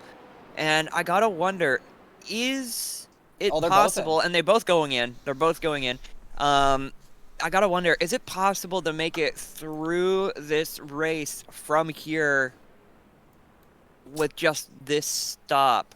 Is there enough fuel in the car? You know, that's a really good question. It's going to be a tough one to answer. Eli Sasek here, following Constantino into the pit lane. It's going to be tough to say, but it's at least a 2-stop, if nothing else. Of course, these are some of the drivers that haven't pit. Remember Kruger coming in and making that pit stop early, topping off. You see here, it looks like Sasek's going to go onto the hards. We should see Constantino out in front before Sasek, so we'll see what that is. Actually, Constantino's still in the pit lane, so maybe had a small issue in the pits, or maybe had to change a wing. Still going to be on the alternates, though, and this is going to hand the lead to Emma Kruger, who is going to stay out, as is Angel Hernandez, because they all made a pit stop early on. Hayward moves up to 6 now as well. So, you know, I doubt it, because I feel like if they could have made it, they would have, if that makes sense. I feel like that typically they try to go for the 1-stop if they can. So I feel like we'll really have to see here. If Kruger stays out, if Hayward stays out, maybe it was marginal, and they can make it in 1-stop from here. They could definitely make it in 1-stop from here, I should say, but from the restart, it's going to be hard to know. I gotta say, only mildly related, but I have to say them Norwegians have some very interesting choices of track surface. The pit boxes are all set on linoleum. It's all tiled. A very interesting choice, but I mean, it looks pretty, but I can't imagine that it's very fun on the brakes. or the tires when you try to get stopped and started. Ever take a pit stop on your kitchen floor? Well, now you can. Now you can. Just head to Norway. I think our question, by the way, has been answered as both Kruger and Hernandez come into the pit lane. This is going to hand it off to Sasek and Gaiman. So Gaiman on the heated up tires. These guys are both on the primes, by the way, and they have made their pit stop. So this is the new battle for the lead. Gaiman on the back bumper of Sasek, the undercut doing him swimmingly. All over the back of Sasek, though, and of course Constantino losing out a little bit on that pit stop. Oh my goodness, I would have thought for a second Sasek was going to lose it, and he does! I saw the wiggle, and I thought maybe just a little too much speed for Sasek, and around he goes. Gaiman now back up front, and there you see Constantino almost ready to pounce in the background, and there's Ohe. She still needs to make a pit stop, but Ohe back up into fourth, trying to show, hey, I had this much pace, I had even more than this, had things not gone wrong today, because remember, she's been trying to shuffle through traffic tonight. Yeah, and I was hoping, honestly, that Eli Sasek would be able to gather it back up, but unfortunately, after that first twitch, by that point, the tires are so hot that it's very unlikely that you're going to be able to keep it straight, keep it on the straight and narrow as we take a look on board. Yeah, you'll see the initial twitch, and it's just this car. There it is. Yeah. You just never get those back. It's just so no. difficult, especially on a tire like the hard that is even less forgiving. He's done a great job to not hit anything, and he's only lost 5 seconds. He's remained in second place as well, but he's not going to be happy about that. Hayward finally has pit as well, so she went long. Of course, she made that top off in the pit lane on the caution. We'll see how her fight back through the field continues. Of course, I think she was still struggling with some more damage than just the wing after that first lap incident. Of course, that's why Kruger is also on the back foot. That's why Hernandez was a bit behind. However, Kruger and Hernandez able to bounce back a bit easier. I think Hayward with a little bit more catastrophic damage. She was the first one to hit Pierce when he spun. But yeah, Gaiman and Sasek now, they played a little bit of cat and mouse, and somehow Gaiman with that undercut, not somehow, he did the undercut and it worked brilliantly for him. So for a guy who couldn't heat up the tires on the initial start, he put his head down and he really warmed him up early on in this stint. So we'll see what he can do on the prime. Now heading into lap 28, heading into turn 1, you're going to watch the car bobble and wiggle as it goes over a huge elevation change, almost a ramp, for stadium trucks with that extreme elevation change, heading up over the crest and down, descending into turn 3, a very long left-hander. You can see the rear end getting a little bit wiggly, but keeping it together, keeping it composed as he heads into turn 4 and now into the chicanes of turn 5, 6, and 7. Very scary left and right-handers here as they also have elevation changes. Guess what? Turn 8, another elevation change. Turn 9, another elevation change. Every corner on this track has an elevation change here, and you can see the inside wheels constantly locking up on so many drivers' wheels, on so many drivers' tires, rather. Heading into, I believe that is turn 10. Yeah, coming to the last couple here now. Yeah, heading into turn 10, that has got to be the sketchiest corner on the track, because if you aren't super careful with your left foot hitting that brake, that inside tire locks up, it starts heating up, and makes the next couple of corners kind of scary. Yeah, just a touch of housekeeping here. It looks like Elias Castellon has had a crash, and not sure whether it was just a spin or not, but we will soon have our answer. So the rookie, who had done pretty well so far in the opening bit, having their first mistake of the afternoon through that hairpin where we've been seeing a lot of drivers get caught out. And very nicely done there to avoid hitting the wall. So again, SDK being a touch dramatic, but hey, that was a bit of a dramatic correction there. Gaiman, who has a 4-second lead, struggling a lot with the handling. And this sign-on in the chat saying this track looks really nice. Yeah, it is some of Norway's finest motorsport to offer, but it's not without its challenges. And you think that these guys and girls are just out there cruising around, just chilling.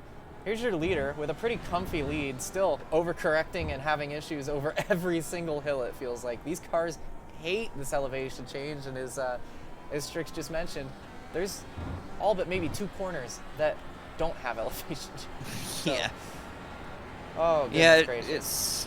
It's very scary. It's not only do you have to worry about, your car potentially lifting off into space, given how extreme some of these elevation changes are, but also it changes the tire load throughout the four corners of the car. So it's not only just pressing your car down when you're going into this corner, perhaps, for example, but the amount of pressure applied to each corner of the car is going to be different.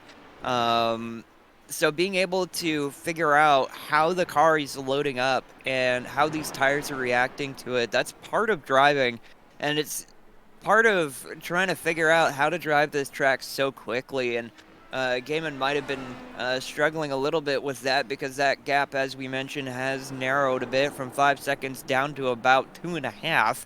As Bianca Constantinou currently on the alternatives, the softer compound tire, going a little bit wide though. Yeah, worth noting, just got from James Wright, the team manager for Stepping Stone Motorsports, that Constantinou did not mean to do that. Put on the wrong tires, was trying to go onto the prime tire along with Gaiman and Sasek, ended up on the options again, and also released the pit limiter a little early. So while finally seeming to have dotted the I's and crossed the T's as far as on track leading a race, still struggling a little bit with some of those race scenarios. And again, this isn't really to knock them. It just seems to be one of those situations as a rookie where it's just one of those things. But Constantinou still in the top 3 right now, looking really good for a podium. But ever long as this race continues on, we see Emma Kruger in the number 70.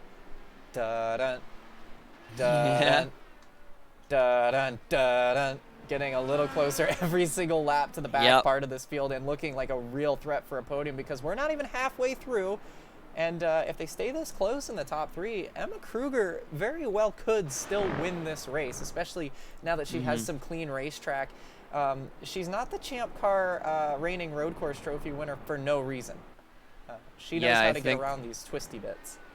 Yeah, I think the podium is going to need a bit of a bigger boat as Kruger closes that gap. Was about 24, 25 seconds back from the podium and is currently only 15 seconds back from first place, making that just under 10 seconds away from Constantinou in third place. Kruger has been putting her head down this entire time as we were watching the battle for first between Gaiman Sasek and Constantinou.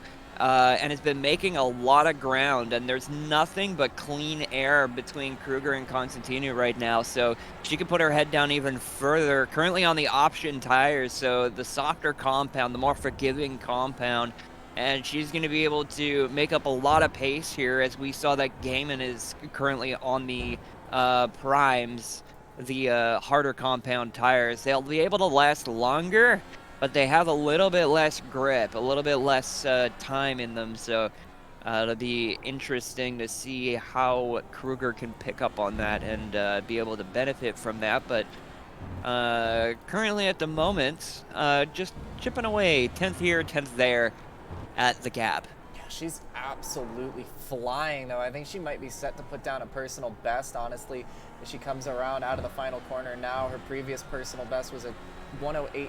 We'll see what it is this time through. Or her last lap was a 1. Yeah, she just went fastest of all drivers, not just herself. A 107.76 compared to the leader Gaiman, who just ran a 109.12, and Sasek, who did a 108.7, and Constantinou that did a 108.5. So they're actually, the entire top 4 all were faster than the next car, but Emma over a second faster than anybody else in that group, except for Constantinou, who was just a little bit ahead of a second, who was also on the option tire. So Kruger absolutely flying right now. We were on board for the majority of that lap, which is good news, and it almost looked like a little bit of a slowdown there, though, so she's going to have to re-rack and go at it again. Yeah, those kind of things can very easily happen here at Rudskogen. It's very easy to run just a little bit wide and get penalized for it, and those penalties hurt huge here. But Gaiman currently just maybe taking a bit of a sigh of relief to see that gap extend just a little bit. But that's the thing about Emma Kruger, is that she's capable of just putting her head down and lighting those tires up in a good way, not in a way of like spinning out or anything like that. Wouldn't want to see that. But Josh Gaiman currently going through turn 3, the very, like, I think honestly that's got, like, I'm not sure what your personal opinion is, but I gotta say, having never driven here before, Turn 3 looks like probably the sketchiest corner on the course in these cars. It's my favorite corner on the course, actually. I think it's the most fun, but that's probably correct then. I think it probably would be the most sketchy. I don't know. You do have a little bit of help in the fact that it loads the suspension, so you get a little bit of added downforce thanks to our friend gravity, because you are getting pushed physically into the track with the inertia and the momentum of flying down the hill. But that can be a bad thing, as we saw already with Eli Sasek. It over-compressed the suspension, the car bottomed out, and around it went. So it is such a fine balance that you're running on at all times. Gaiman, seemingly on top of it now, didn't have a horrible start, but unable to get the tires heated up in that first safety car period. I'm wondering, from your opinion here, Strix, do you think that if we were to get another caution flag, will Gaiman struggle again? Or is this a situation where, you know, he's learned his mistake and he will be able to carry that on and learn from that and move on and not make the same mistake twice?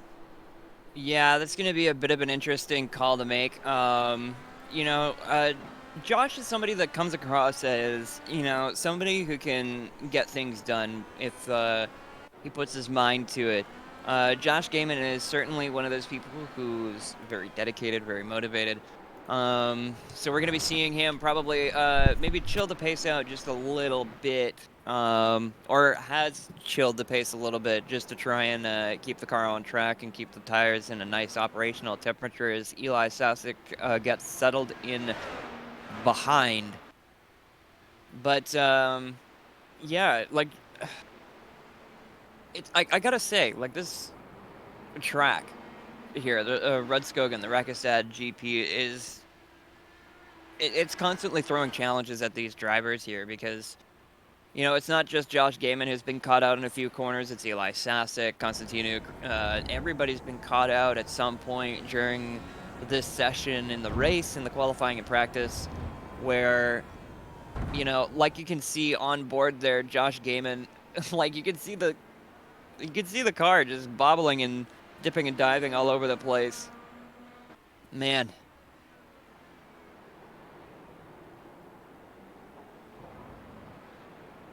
And if you are just joining us, my name is Strix9 Pulsatrix, joined here alongside Christina Ryan. We are your commentators for the Rakkestad GP, the round, I believe, second or third road course round of ABN Champ Car. Currently racing the Indy cars at Rudskogen Motorsenter, placed nicely within the cold borders of Norway. Lots of elevation changes. That is going to be the key word for tonight because you can see all the undulations that this course has. Very scary race course indeed, but currently the situation for your top 10, we have Joshua Gaiman in first place with Eli Sasek very close behind, trying to narrow that gap to try and make something work and get an attack going on. Both drivers on the prime tires, whereas Bianca Konstantinou just behind, making a bit of a pit mistake and taking the wrong tires, so she is currently on the option. The softer compound tires about 3 seconds back, which as you can see isn't really all that far back, enough to be in the same screen for a little bit. Emma Kruger had a bit of an unlucky moment at the beginning of the race, but currently sitting in the exact spot that she qualified in fourth, trying to catch up to the podium spots. Hernandez just behind.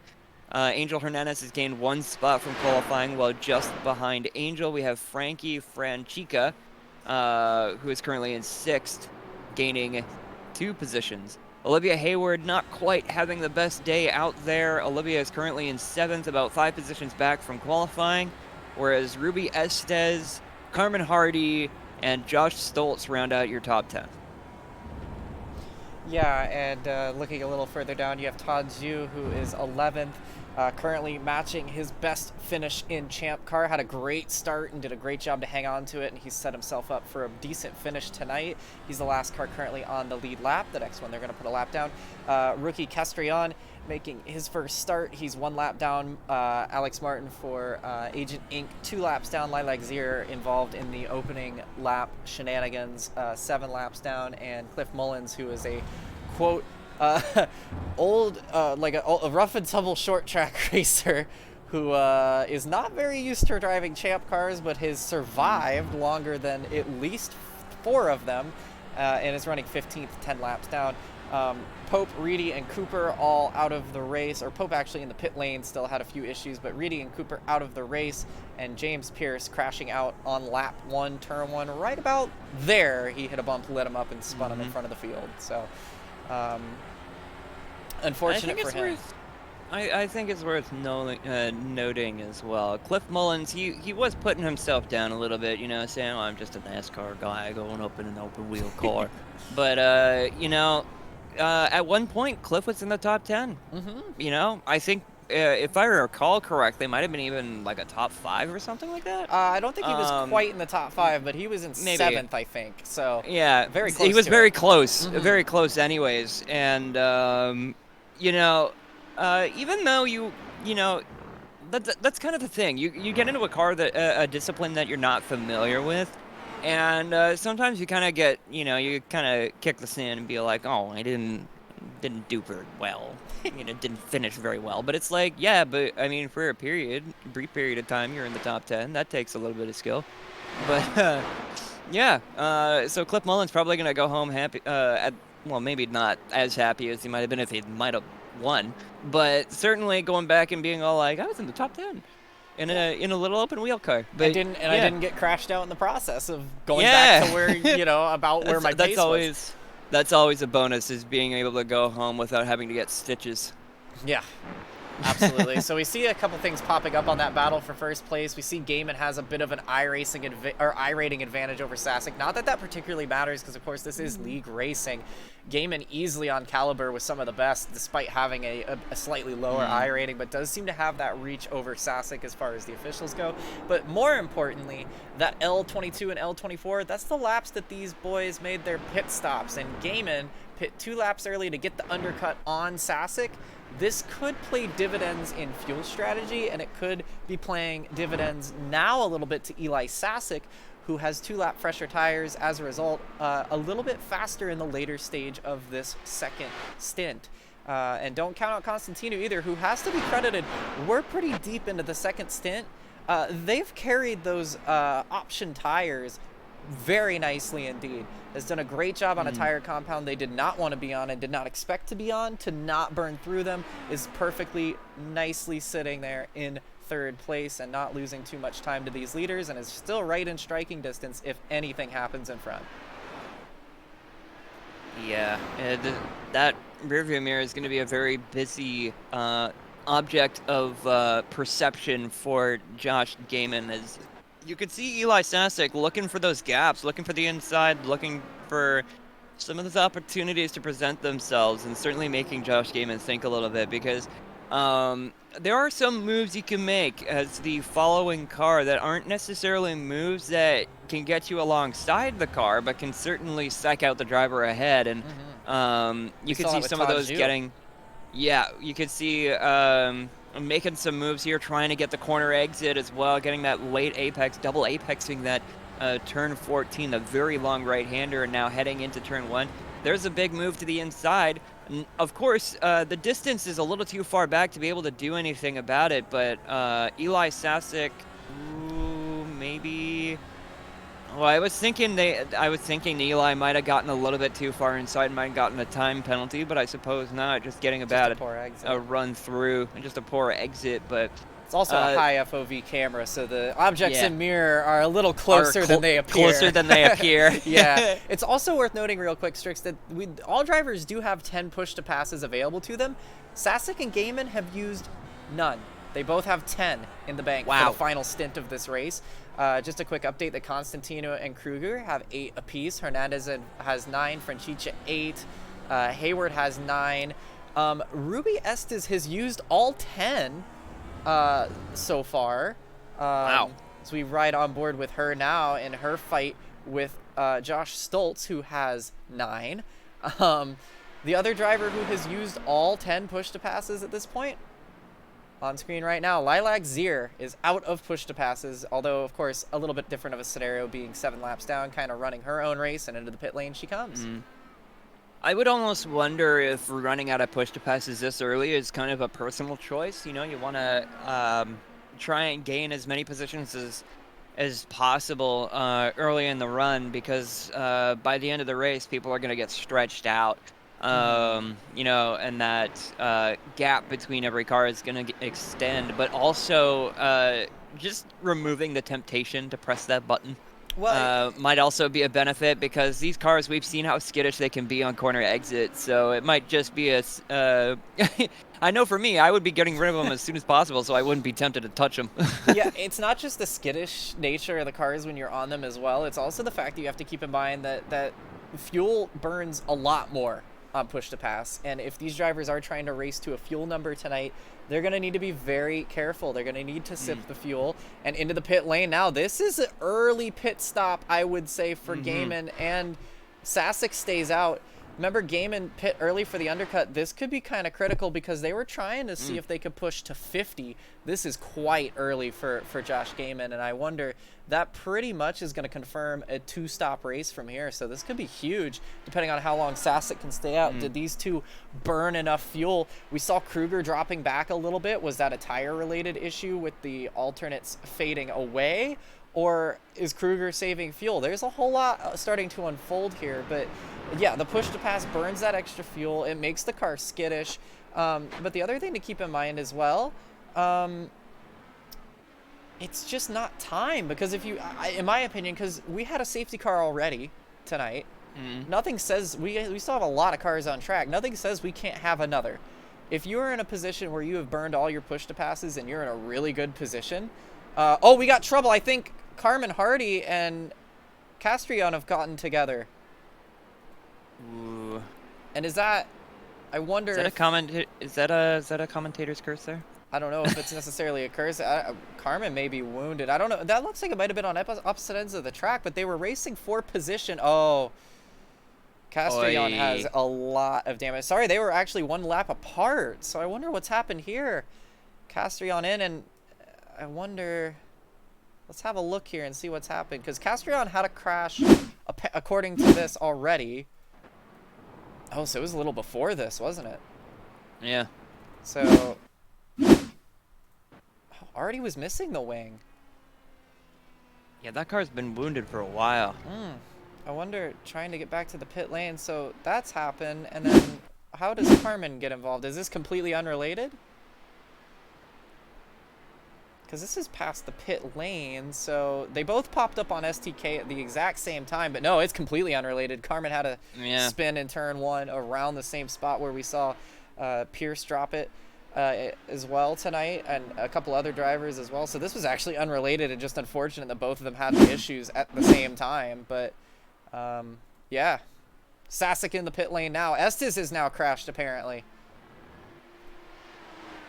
Maybe just locking up into the pit lane, though, because I don't see any damage on that car. So Estes... Yeah, probably locking up. And, of course, just a little bit of lockup, I think, is what's triggering the STK.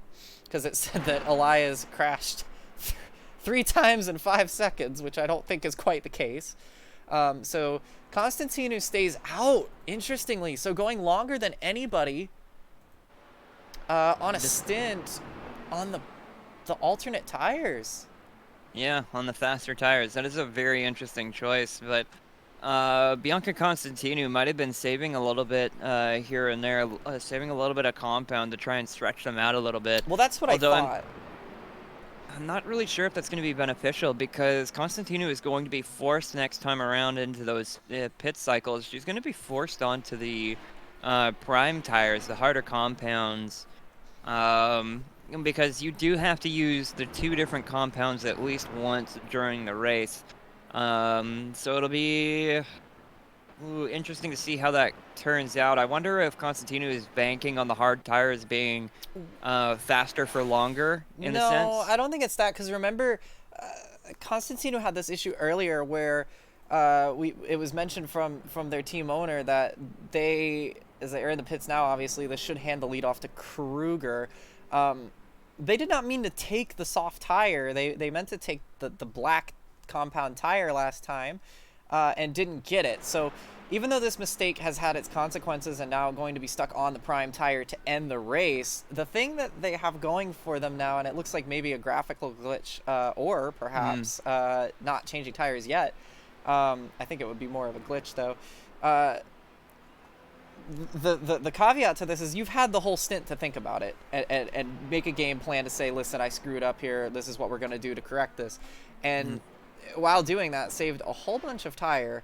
So yeah, we'll see what happens here, but currently back out on track in 4th place. We'll be inheriting 3rd place because Emma Kruger has to pit eventually. Hayward is into the pit lane now, Hayward passing Hernandez, who is in the pit lane now. Hayward still having to box here shortly. So where is the battle between the leaders? There is Gaiman, there is Sasek, and there is Constantino. So those are going to be the top 3 once pit lane cycles out. It looks like it's all Josh Gaiman right now, looking at his first road course win if things stay the way they're going. Of course, won the ABN 500 for Open Medicine Foundation in Michigan. Got that win out over Caitlin Height. Looking like he's trying to hold off Sasek and Constantino at the moment, but we are now into the final third of this race, so you could make it to the end from here. I am worried for Gaiman's fuel conservation because the fuel numbers aren't really supporting much right now for Gaiman.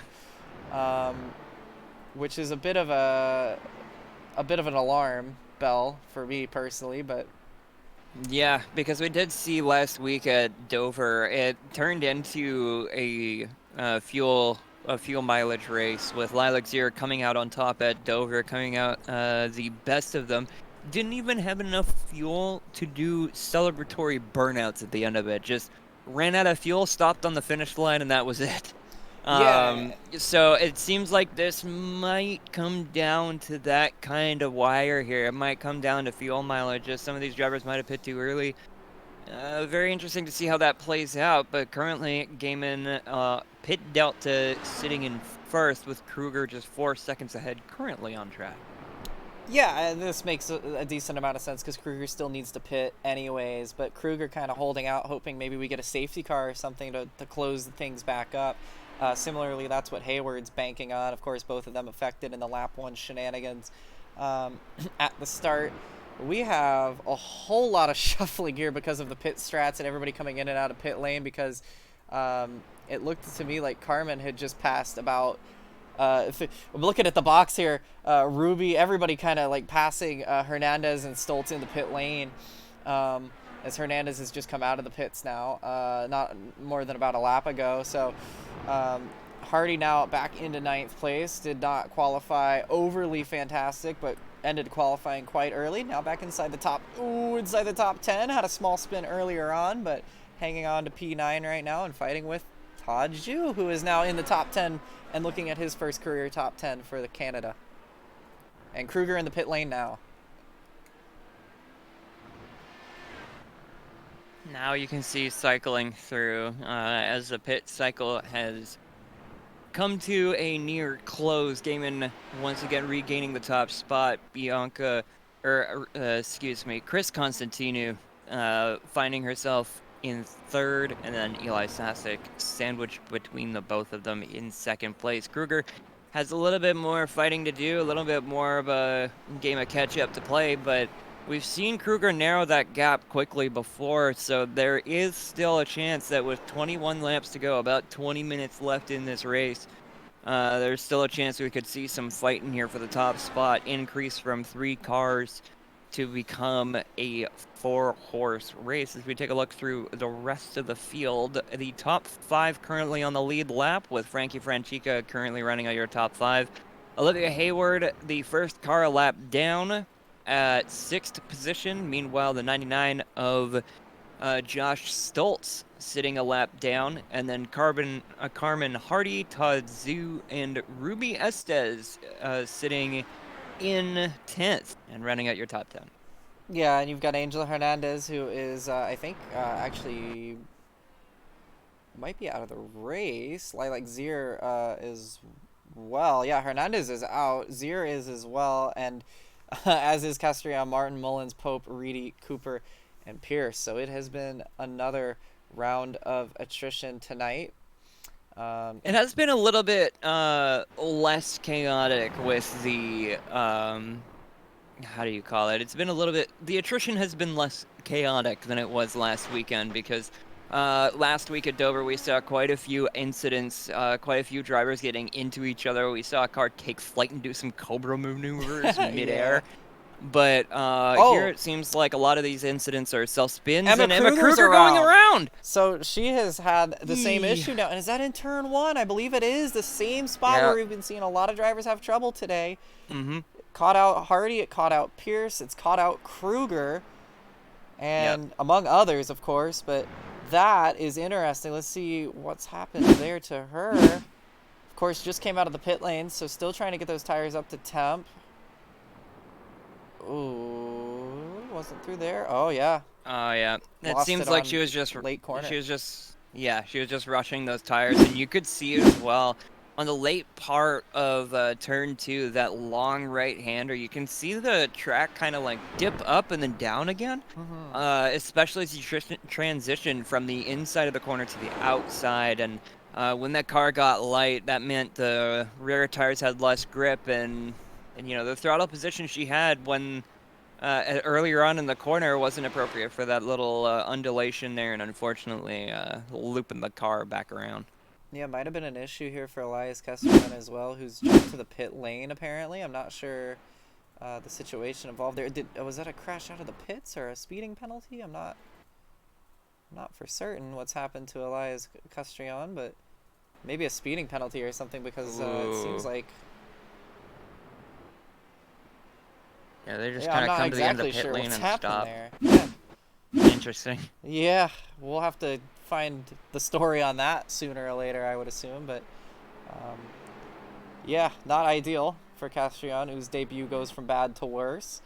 Todd, is you up to 8th place because Hardy is pit again. I'm not sure if that was damage related or not, but yeah, put Zhu up another position. Well, the cars are spreading out quite wide at this point.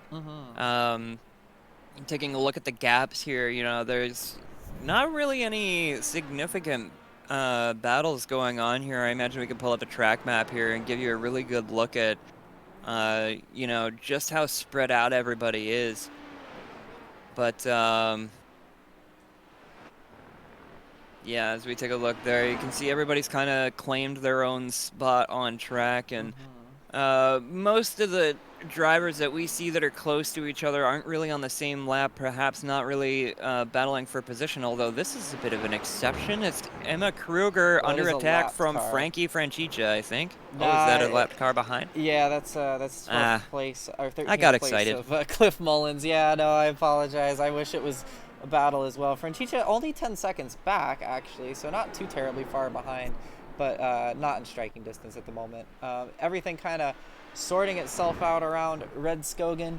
I think the closest battle we actually have is Hardy and Estes, 9th and 10th. There's Carmen and Estes just over the crest there, so that's about it between 1st and 2nd, of course, of Sasek and Gaiman, which is about 4 seconds. So it's all just kind of chilling right now. Everybody kind of in overdrive. Zier into the pit lane, but she's been on and off into the pit lane. So last week's winner not so lucky tonight.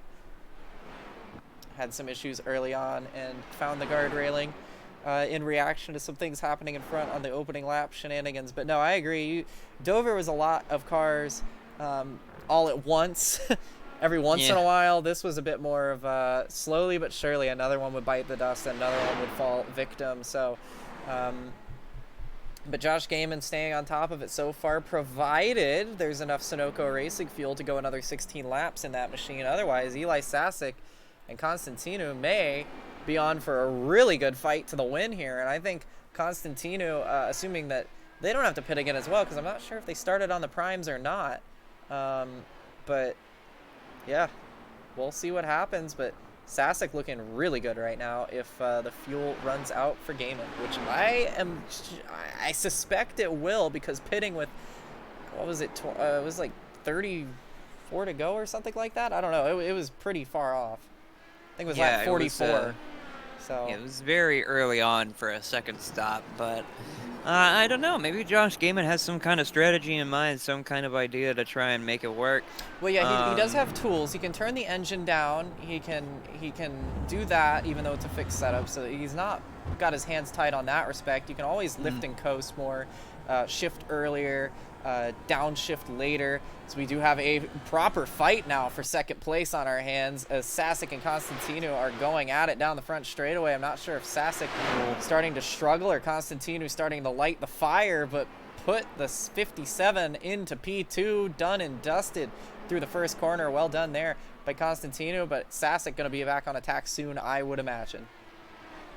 Yeah, that seemed like it's a little bit too easy from Chris Constantino to get that pass made.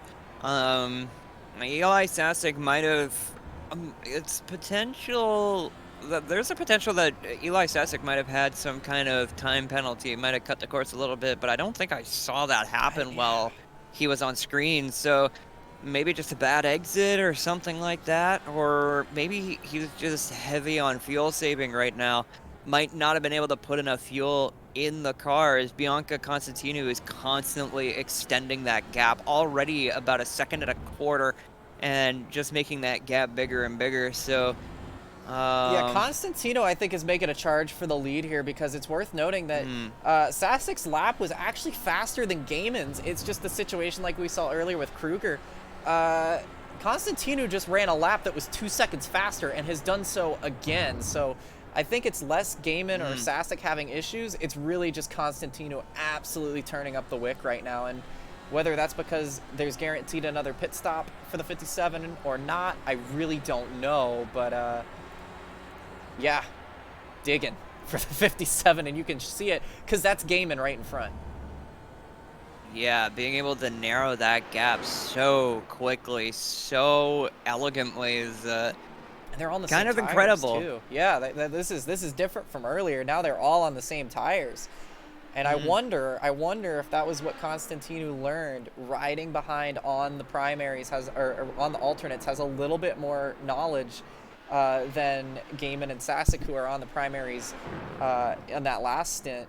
Now back on the alternates. This is the second stint for Constantino on the alternates. So I wonder if it's that knowledge now coming through. Constantino, of course, looking to recover from Suzuka, had that mistake on the last corner, costing a podium on debut for a road course. Now looking at an opportunity to make it up with a podium now, and maybe even a win. But we're not really sure what the strategy is for Gaiman. We're not really sure if the strategy is complete for Constantino. Right now, Eli Sasek really started to turn it down as well. He's dropped several seconds now. It was a 108. So Gaiman's responded now. Gaiman has responded, did a 110 last time, now running a 108.1 to match Constantino's 108.9. Sasek a 111 still. So they are driving away from Eli, who may be saving fuel. We're not for sure. Emma Kruger still running 108.24s now, so matching the pace of these leaders, but just not having enough speed right now to cut down that gap that was created from the start. And now we're seeing our lead pack cut through some lap traffic. Olivia Hayward currently ahead of Constantino on track, but Hayward currently in 6th position. So that is how fast these lead drivers have been and how flawless they have been as well throughout the race, is that they're currently lapping 6th position. That is an incredible pace gap over the span of almost been about an hour now by this point within the race. And gotta tell you, the top 3 drivers right now, and I'll even include Emma Kruger in this, have been ridiculously quick but also ridiculously consistent. And now Josh Gaiman opening that gap right back up as soon as Constantino closed it. Last lap, I think, was a 108.4. So Faster very quick, opening the floodgates for that car and just throwing the right foot through the floor. And you know what that shows is Gaiman's ability to control a race. He was on the back foot early on, lost that tire advantage because he couldn't get the tires up into temperature, something that a lot of the drivers were struggling with because of that long safety car period. Was on the back foot, used an undercut, got back into position. Granted, we don't know if there's much fuel left for Gaiman, and that's probably why he was hanging out there, but he was managing the gap and was able to respond to Constantino, which is huge. And I feel like he wouldn't still be pushing right now if he wasn't confident. Either one of two things has happened.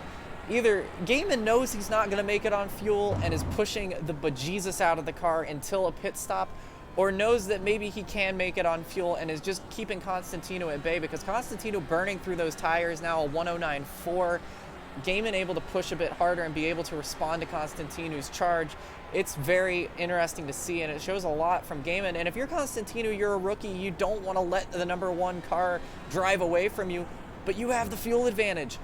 Maybe let Gaiman run himself out of fuel here, and that's why she probably started pushing when she did. So I don't know if that's something that she's thinking about, you know, the rookie presence of mind. We've seen some incredibly brilliant rookies, and we've seen some rookies that have made some mistakes. We've seen some from Constantino already early on in the season, but really putting us on with it's a put up or shut up time for these drivers, and they're both at that point. And one real quick one to mention. Let's not knock out Frankie Franciszek either. Very quietly has made their way all the way up to 5th, and he is having a great race right now and looking at a really good opportunity for a top 5. And considering the fact that he's all the way on the other end of the racetrack, pretty much locked into that top 5, barring an incident.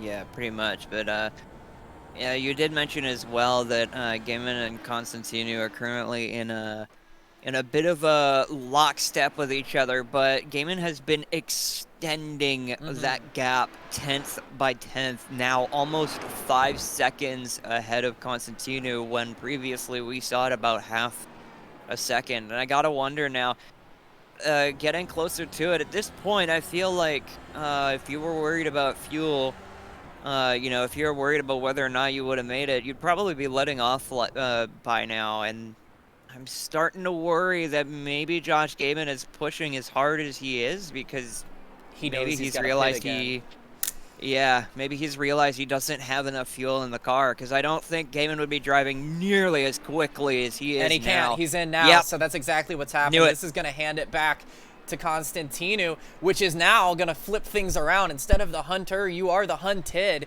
Granted, because Eli Sasek, I don't know if there's an issue with Sasek or Eli burned through the tires too quickly, because should have enough fuel, has lost 11 seconds now. It's 108s compared to 111s every lap now. Sasek only able to put up a 110 to Constantino's 108.9. So now Constantino in a position where now what do? You've got a 12-second lead, only 9 laps to go. This is the perfect position to be in, but we know what happened at Suzuka. Don't blow it. Keep your head down.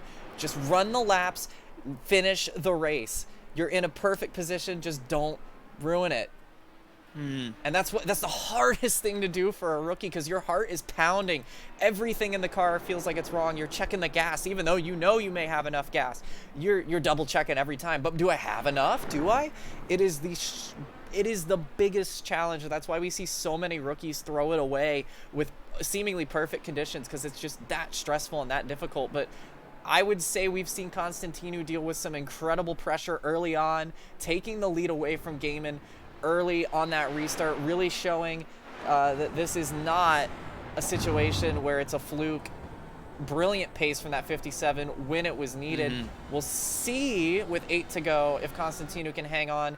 But right now, Kruger in 3rd, by the way, now going to have to fight with Gaiman for that last spot on the podium, and they might still catch Sasek before this thing's over. Yeah, they might have been seeing Sasek dropping back in the order just a little bit, that gap extending, while we could see Gaiman just coming into view as Kruger enters into turn 1 and now into turn 2. Lap traffic on the exit. Ooh, that was a little bit sketchy, going a little bit too wide for that corner there. Oh, well, as I mentioned earlier in the broadcast, this track sometimes just feels way more narrow than it actually is. Yeah, and you can't really fault Zier too much, is now trying to get way out of the way there for Gaiman, and looks like will do so successfully several laps down, of course, but still in the hunt. If we have an issue right about now, or if somebody like Hardy or Estes has a mistake, still could pull a top 10 out. So still something to fight for Zier, and of course still racing Mullins for 11th. So making a final pit stop there with all the damage on that car. Oh my goodness. And I just got in the chat here from James Wright. You think her heart is beating fast? Try being the owner.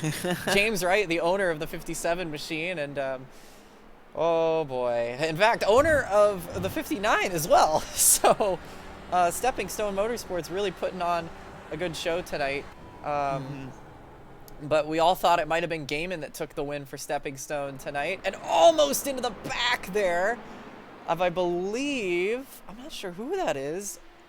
I think that might have been Franchicha, but I'm not sure about that one. But they're all trying to negotiate the lap traffic and negotiate each other, as Kruger's only a couple seconds ahead of Gaiman on fresh tires. Yeah, I got to be navigating some lap traffic, and that's always a very, very sketchy proposal to do here at Rudskogen. Yeah, that's Todd Zhu and Stoltz, I believe, there, fighting for position, in fact, I think. So, yeah, they're fighting for 7th place while they fight for 3rd in front of them. So 2 fights in 1 on the screen here. You know, for a while there, we were saying, where are all the fights? They're kind of spread out. Now we see 2 fights for completely different positions. You know, happening right in front of us, but Josh Gaiman has closed that gap just a little bit, less than a second separating Emma Kruger and Josh Gaiman, while Josh Stoltz is currently chasing down Todd Zhu. Who's up into 7th, by the way, so Zhu's on a phenomenal run tonight in the later stage of this event. Yeah, Josh Stoltz as side well, by side 7. Here. Whoa. Sorry, didn't mean to cut you off. Just for a second, I saw the 70 and the 59. We can barely get a word in edgewise with this going on. But yeah, Zhu on an excellent performance tonight. Yeah, currently 7 positions ahead of where he qualified. But as we take a look with the battle for 3rd place between Kruger and Gaiman, and then just coming into screen, the battle for 7th. You know, currently right now, we're seeing both fights kind of in the same position. You got a chase driver looking for Josh Gaiman looking for a door tap. Corner exit speed. Oh, he's gonna get the undercut there, the over-under into the final couple corners now. Emma gonna try to take the defensive lane, but it's gonna give an excellent exit here for Gaiman. Remember, they're fighting for the final step of the podium. We're coming to 5 to go. Gaiman with a little bit of momentum, going to be taking the inside of this corner. Turn 1, very scary. There's a little bit of a undulation on the apex of the corner, but Josh Gaiman is going to get the move done before the corner and going to head into turn number 2. Going to be losing the back a bit. Just as I start to say, you got to be cautious on the right foot. Emma Kruger gets the rear end just a little bit too happy, and now that gap extends as Josh Gaiman starts attacking the course. Lighting up those tires now as Emma Kruger sits now in 4th with Josh Gaiman, the smallest step on the podium, and Todd Zhu and Josh Stoltz still fighting for 7th position now. Wow. That was exciting. Wow. Yeah, wow is right. That was some really good racing between the two, and it's exciting because we really haven't seen them go wheel to wheel too much yet this season. 2 very, very talented drivers. It's fun to see that happened for the first time in the season, at least with all of this on the line. Of course, Gaiman had much fresher tires than Kruger, and Kruger was a bit on the back foot, but really putting up a good fight there. And it seems like Sasek, because of this, can breathe a little easier now, having lost 14 seconds to Constantino. But Sasek cruising around now and looking, has the 10th place car of Carmen Hardy behind, but you wouldn't get wrecked out by the league owner. So I'm thinking pretty comfy for Sasek right now as Carmen follows in his tire tracks. Yeah, about 12 seconds ahead to the nearest car, 12 seconds back to the nearest car, at least for position. So Sasek can pretty much just ride it out for the last 5 minutes or so of this race. 4 laps to go here. Josh Stoltz and Todd Zhu still trying to battle it out. You can see the differences in each other's line, the differences in their turning points, their entries, and their exits. But that different. Ooh, yeah, I think Josh Stoltz might have got a slowdown. Yeah, a little too far on the inside. You saw the the outside tires were just a little bit too far on the inside. They're taking quite a lot of curb, so unfortunately getting the slowdown, and now that's going to separate this battle for 7th place. Well, that's a wet blanket. Tadzu, but, yeah, a bit of a. That's kind of the. That's racing. That's kind of the. Yeah, that's the dice you roll when you're trying to, gain as many tenths as you can, and even hundredths on the driver ahead. But as we take a look at Eli Sasek from Grand Rapids, Michigan, going through the S's.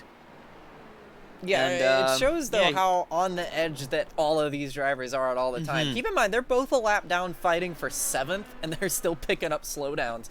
We've seen it all day today. I think everyone in the top 3 has hit a slowdown at least once tonight. I know Emma's hit a few as well, so it is so finicky to not use the whole racetrack more than you're allowed, but it is fast to use all the racetracks. So it's always worth it to run that risk. You just need to know where the line is and where to take advantage. And again, this is one of the newest tracks on iRacing. We haven't had a whole lot of time to learn all those boundaries yet. Now we do. I bet you if we come back, when we come back, I would assume, because it's been a pretty good race so far, I would think that we're going to see a little less slowdowns out of Rudskogen next time. Could see less, could see more, because on top of learning what the limits are, we might also be seeing some of the drivers, trying to take as much of the track as possible. And of course, when you're running inches off getting an off track, then, you always run the risk of just running an inch too far on the inside. As we take a look at Chris Constantinou coming around to the final lap, I believe, of the race. Going to be ticking off lap number 68. And heading into lap number 69. Nice. And coming around 70 onto 70, or 69 onto 70, if I'm not mistaken. You might be right. I don't know. Math's hard. We were on the nice lap, but we're on the final one now. So Constantinou, who really did not qualify too well at the grand scheme of things, down in 7th place, took advantage after the safety car came out, overtook Gaiman on cold tires. Had the better temperatures, had an issue in the pit lane, relegating them back to 3rd, now moving all the way back up to 1st, having more fuel than Gaiman on the pit strategy as it went green to the end, and now half a lap away after the heartbreak in Suzuka, half a lap away from a first career victory. Yep, just half a lap to find that career victory. Champ car rookie from Romania, Chris Constantinou, heading it through turn number 10. Going to be a long right-hander. I don't want to get too excited to finish this race because you got to keep that right foot calm and you got to keep that car clean. You got to finish first, you must first finish. Coming through turn number 13 and now going around the long carousel, the turn 14, heading onto the back stretch, and Chris Constantinou from Romania, Champ Car rookie and now ABN Champ Car winner at Rakkestad GP. Yeah, well done, and a brilliant job as well for Eli Sasek, who thought maybe for a moment there it would all be over with the pace loss, but brings it home. And Josh Gaiman, not going to get the win tonight, but is going to just hang on ahead of Emma Kruger for 3rd place. A good effort for Stepping Stone for a 1-3 finish. Kruger comes home 4th with a brilliant job on the recovery drive.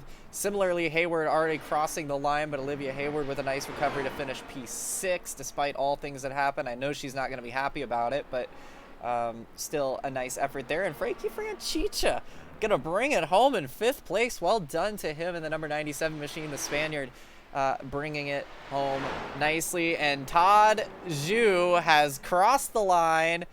Take that. Oh, goodness, as we've got a bit of collisions over there with Josh Stoltz. Holds on, and we can now remove that little blurb that says best finish 11th, best finish 7th for Todd Zhu. A great job by him. Stoltz in 8th. A good run for Ruby Estes, 9th. Carmen Hardy, 10th. Lilac Zero, 11th. Mullins, Hernandez, Martin, Castrione, Pope, Reedy, Cooper, and Pierce all DNFing from tonight's event. And obviously Constantinou, we can change that best finish to 1st as well with some congratulatory gearbox crushing for the Racing Pride number 57. It says W down the side, and well, W tonight for the 57 car. Great job by Constantino, the Romanian driver, first Romanian to win an ABN competition, and a first career victory for that team, and some continuing celebrations. I don't know if that's what I would call it. I wonder if the car is out of fuel. It might Maybe. be. Who knows? Just soaking it in, perhaps, for Constantino. It's been a rough up and down bit of time for them, but a win always makes things a little bit better, and a beautiful car to send to victory lane tonight. So, yeah. Oh, Chris is out of fuel, so if we switch the camera over to Gaiman, Gaiman's going to be doing the burnout for her. We might have just missed it, but might have been a bit of a a big day for a big day for Stepping Stone Motorsports as Chris and Josh. Oh yeah, it's Todd Yu doing the burnouts here, but yeah, Stepping Stone Motorsports getting a P1 and a P3, popping in a bunch of points here, and you know, Josh and Chris are going to be very happy with the results here, as well as the team owner, James Wright.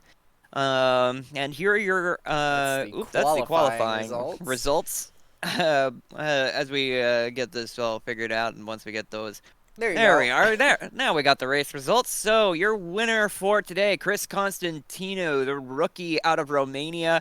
Behind her is Eli Sasic and Joshua Gaiman. And then rounding out your top 5 is Emma Kruger in 4th, Frankie Francica in 5th.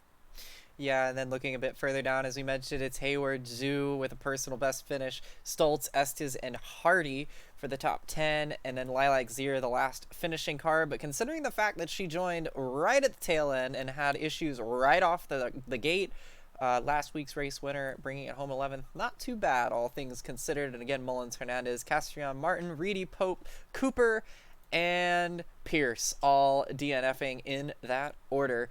And that's how they run unofficially. Of course, we'll see if there are any penalties handed out or any this, that, the other, blah, blah, blah, all that brilliant stuff that I don't have to worry about, neither do you, thank goodness.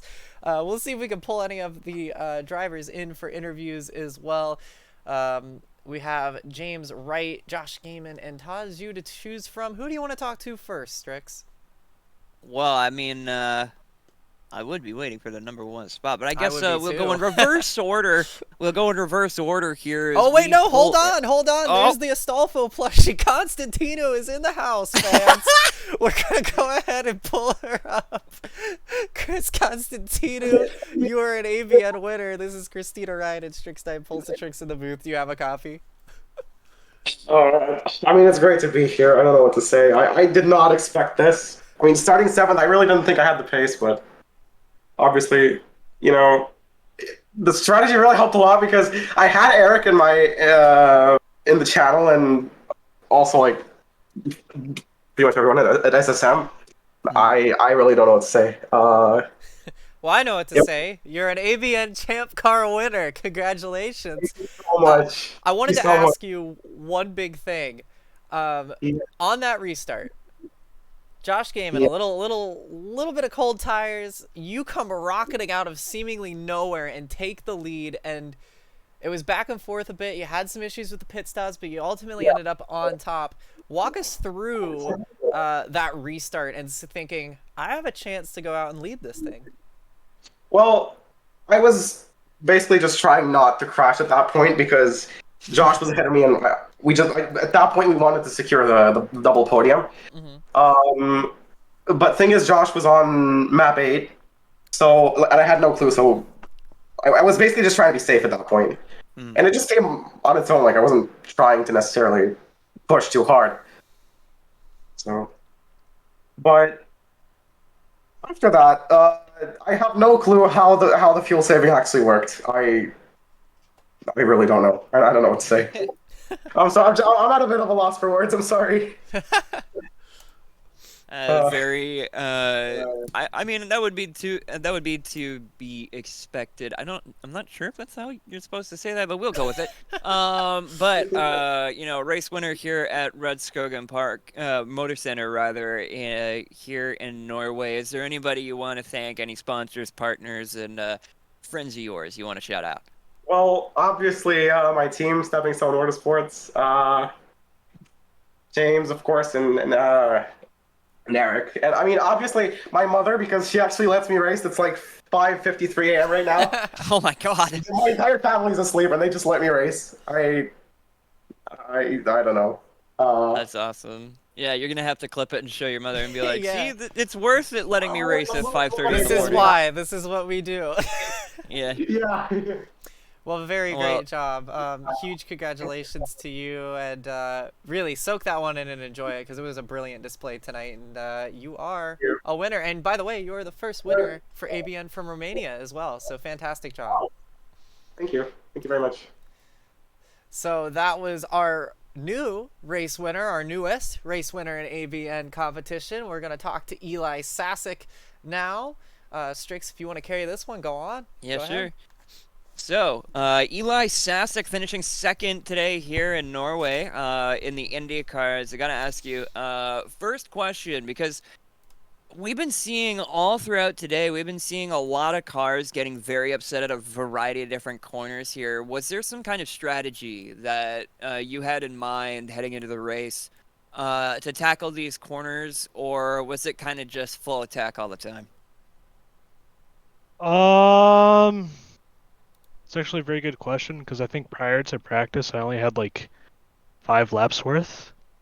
So it was kind of a learning process. I was surprised that I went like first on practice like 10 minutes in after my first lap. I was like, what? So it was kind of just like learning the track on the fly and figuring out where the trouble spots were. I kind of already knew, but it was just figuring those out on the go and kind of just, it depended on where the race was because some points I was full attack and others I was just kind of coasting a lot, so it really depended on what state the race was in.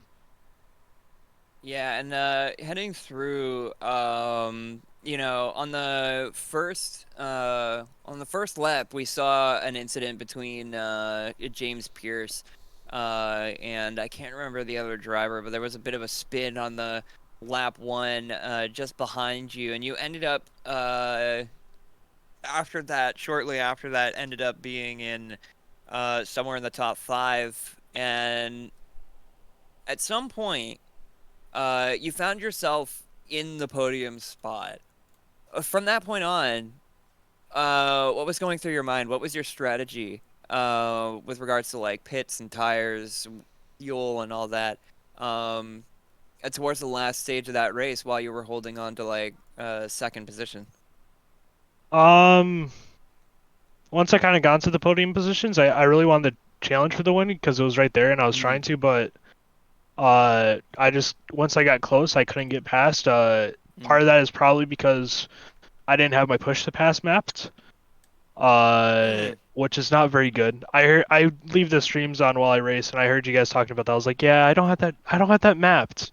You might want to boot the sim up and bind that right now, there, bud. I still have it booted up. I'm actually sitting. Yeah, we're watching you right now in turn 2, where the calamity did pop off in turn 1, which, by the way, it was with Olivia Hayward and Emma Kruger and company. Right. So yeah.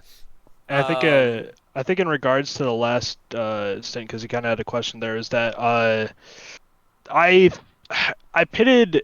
I went as far as I went on both fuel cycles. I thought I was actually going to run out of fuel before the first pit stop.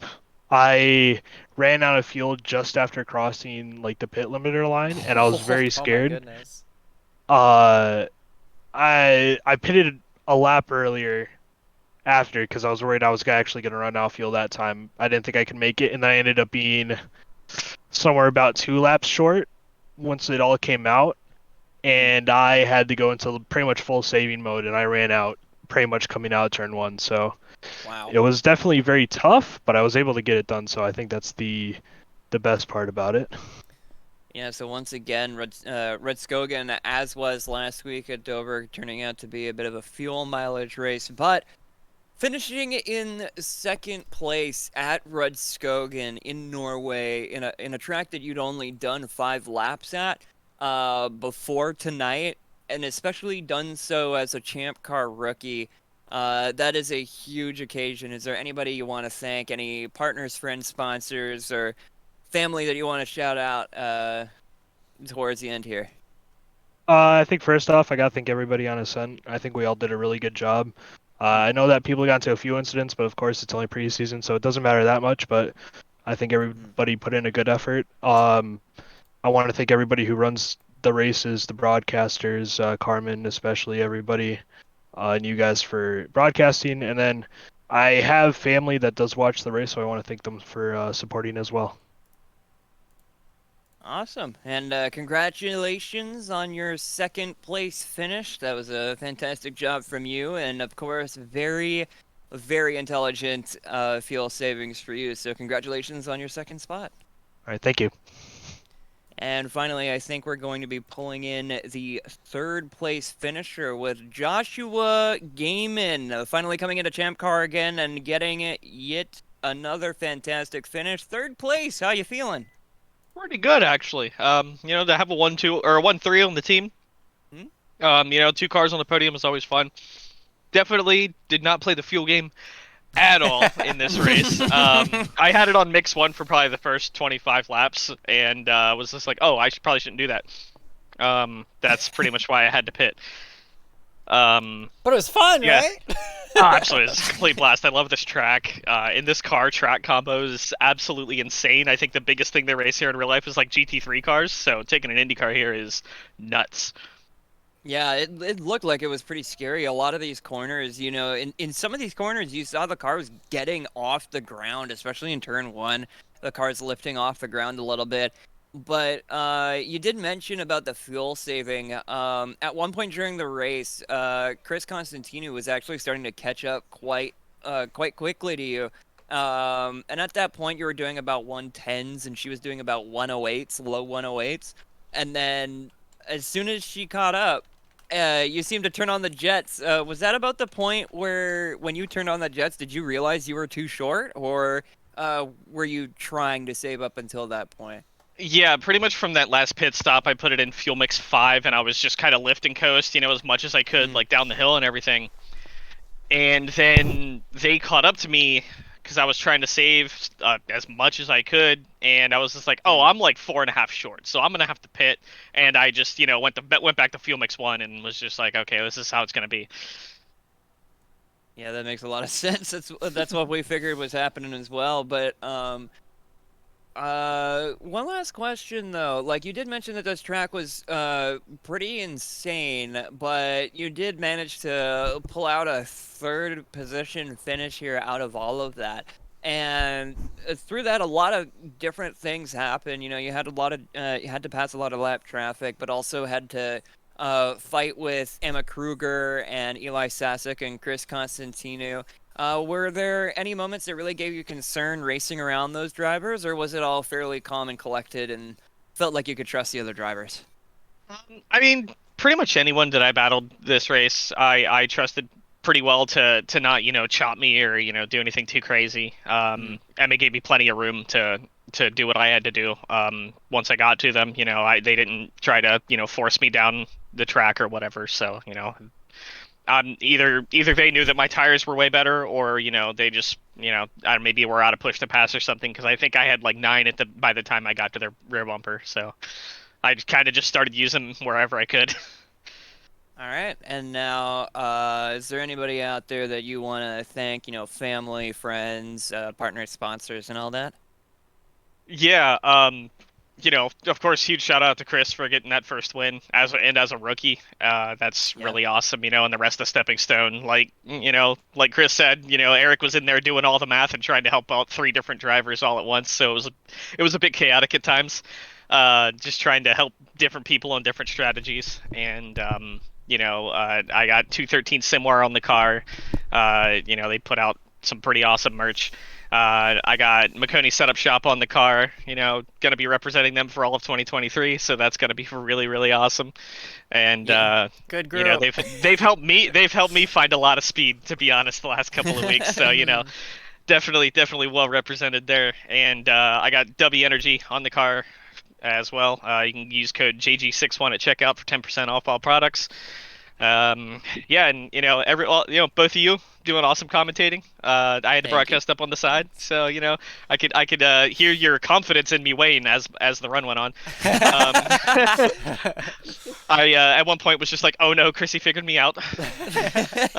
And then I pit like a lap later. So yeah, it was a lot of fun, and thank you. I got one more thing to say to you real quick, because I've known James for a long time, and I know he's very excited for this the win in the 1-3. Be sure you give him a nice Gatorade bath for me, all right, Josh? Absolutely. Yeah, will do. Alrighty, congratulations.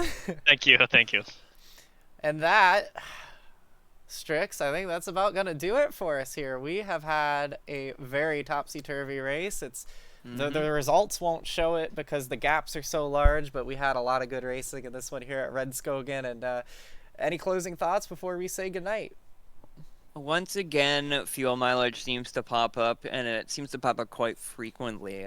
And it seems like a lot of the times, it's just using the correct fuel mixture when you're running the car. And we saw quite a lot of very exciting things, like Chris Constantinu catching up to Josh Gaiman, and then Gaiman turning on the jets, realizing that he's not going to be able to dilly-dally anymore and has to, use up enough fuel or whatever. And then it was also drivers like Carmen Hardy doing what they could, persevering, trying to get to the end of the race, as well as Olivia Hayward, Lilac Zier, trying to persevere to get to the end of the race. And some drivers succeeded at getting to the end of it, some didn't, but at the end of the day, everybody tried their best. And at a track like this, Rudskogen, with so many elevation changes, and I know I've been saying that all broadcast, but seriously, this track is a roller coaster. It is very difficult to try and get these cars around this track, but that kind of challenge, all these drivers took it, and most of them succeeded, and it's perseverance was probably the key word here for today. I couldn't agree more with you. Either that or roller coaster. So it will be another roller coaster feeling racetrack as we head to the Roval next time out. It's going to be a street circuit that's not a street circuit, so that'll be one you don't want to miss. It always produces some incredible racing with open wheelers. But with that said, that's enough from us this afternoon. We'll see you in Charlotte next time out. From Strix9, Pulsatrix, and Christina Ryan, and everyone at ABN, thank you so much for watching. We'll see you next time.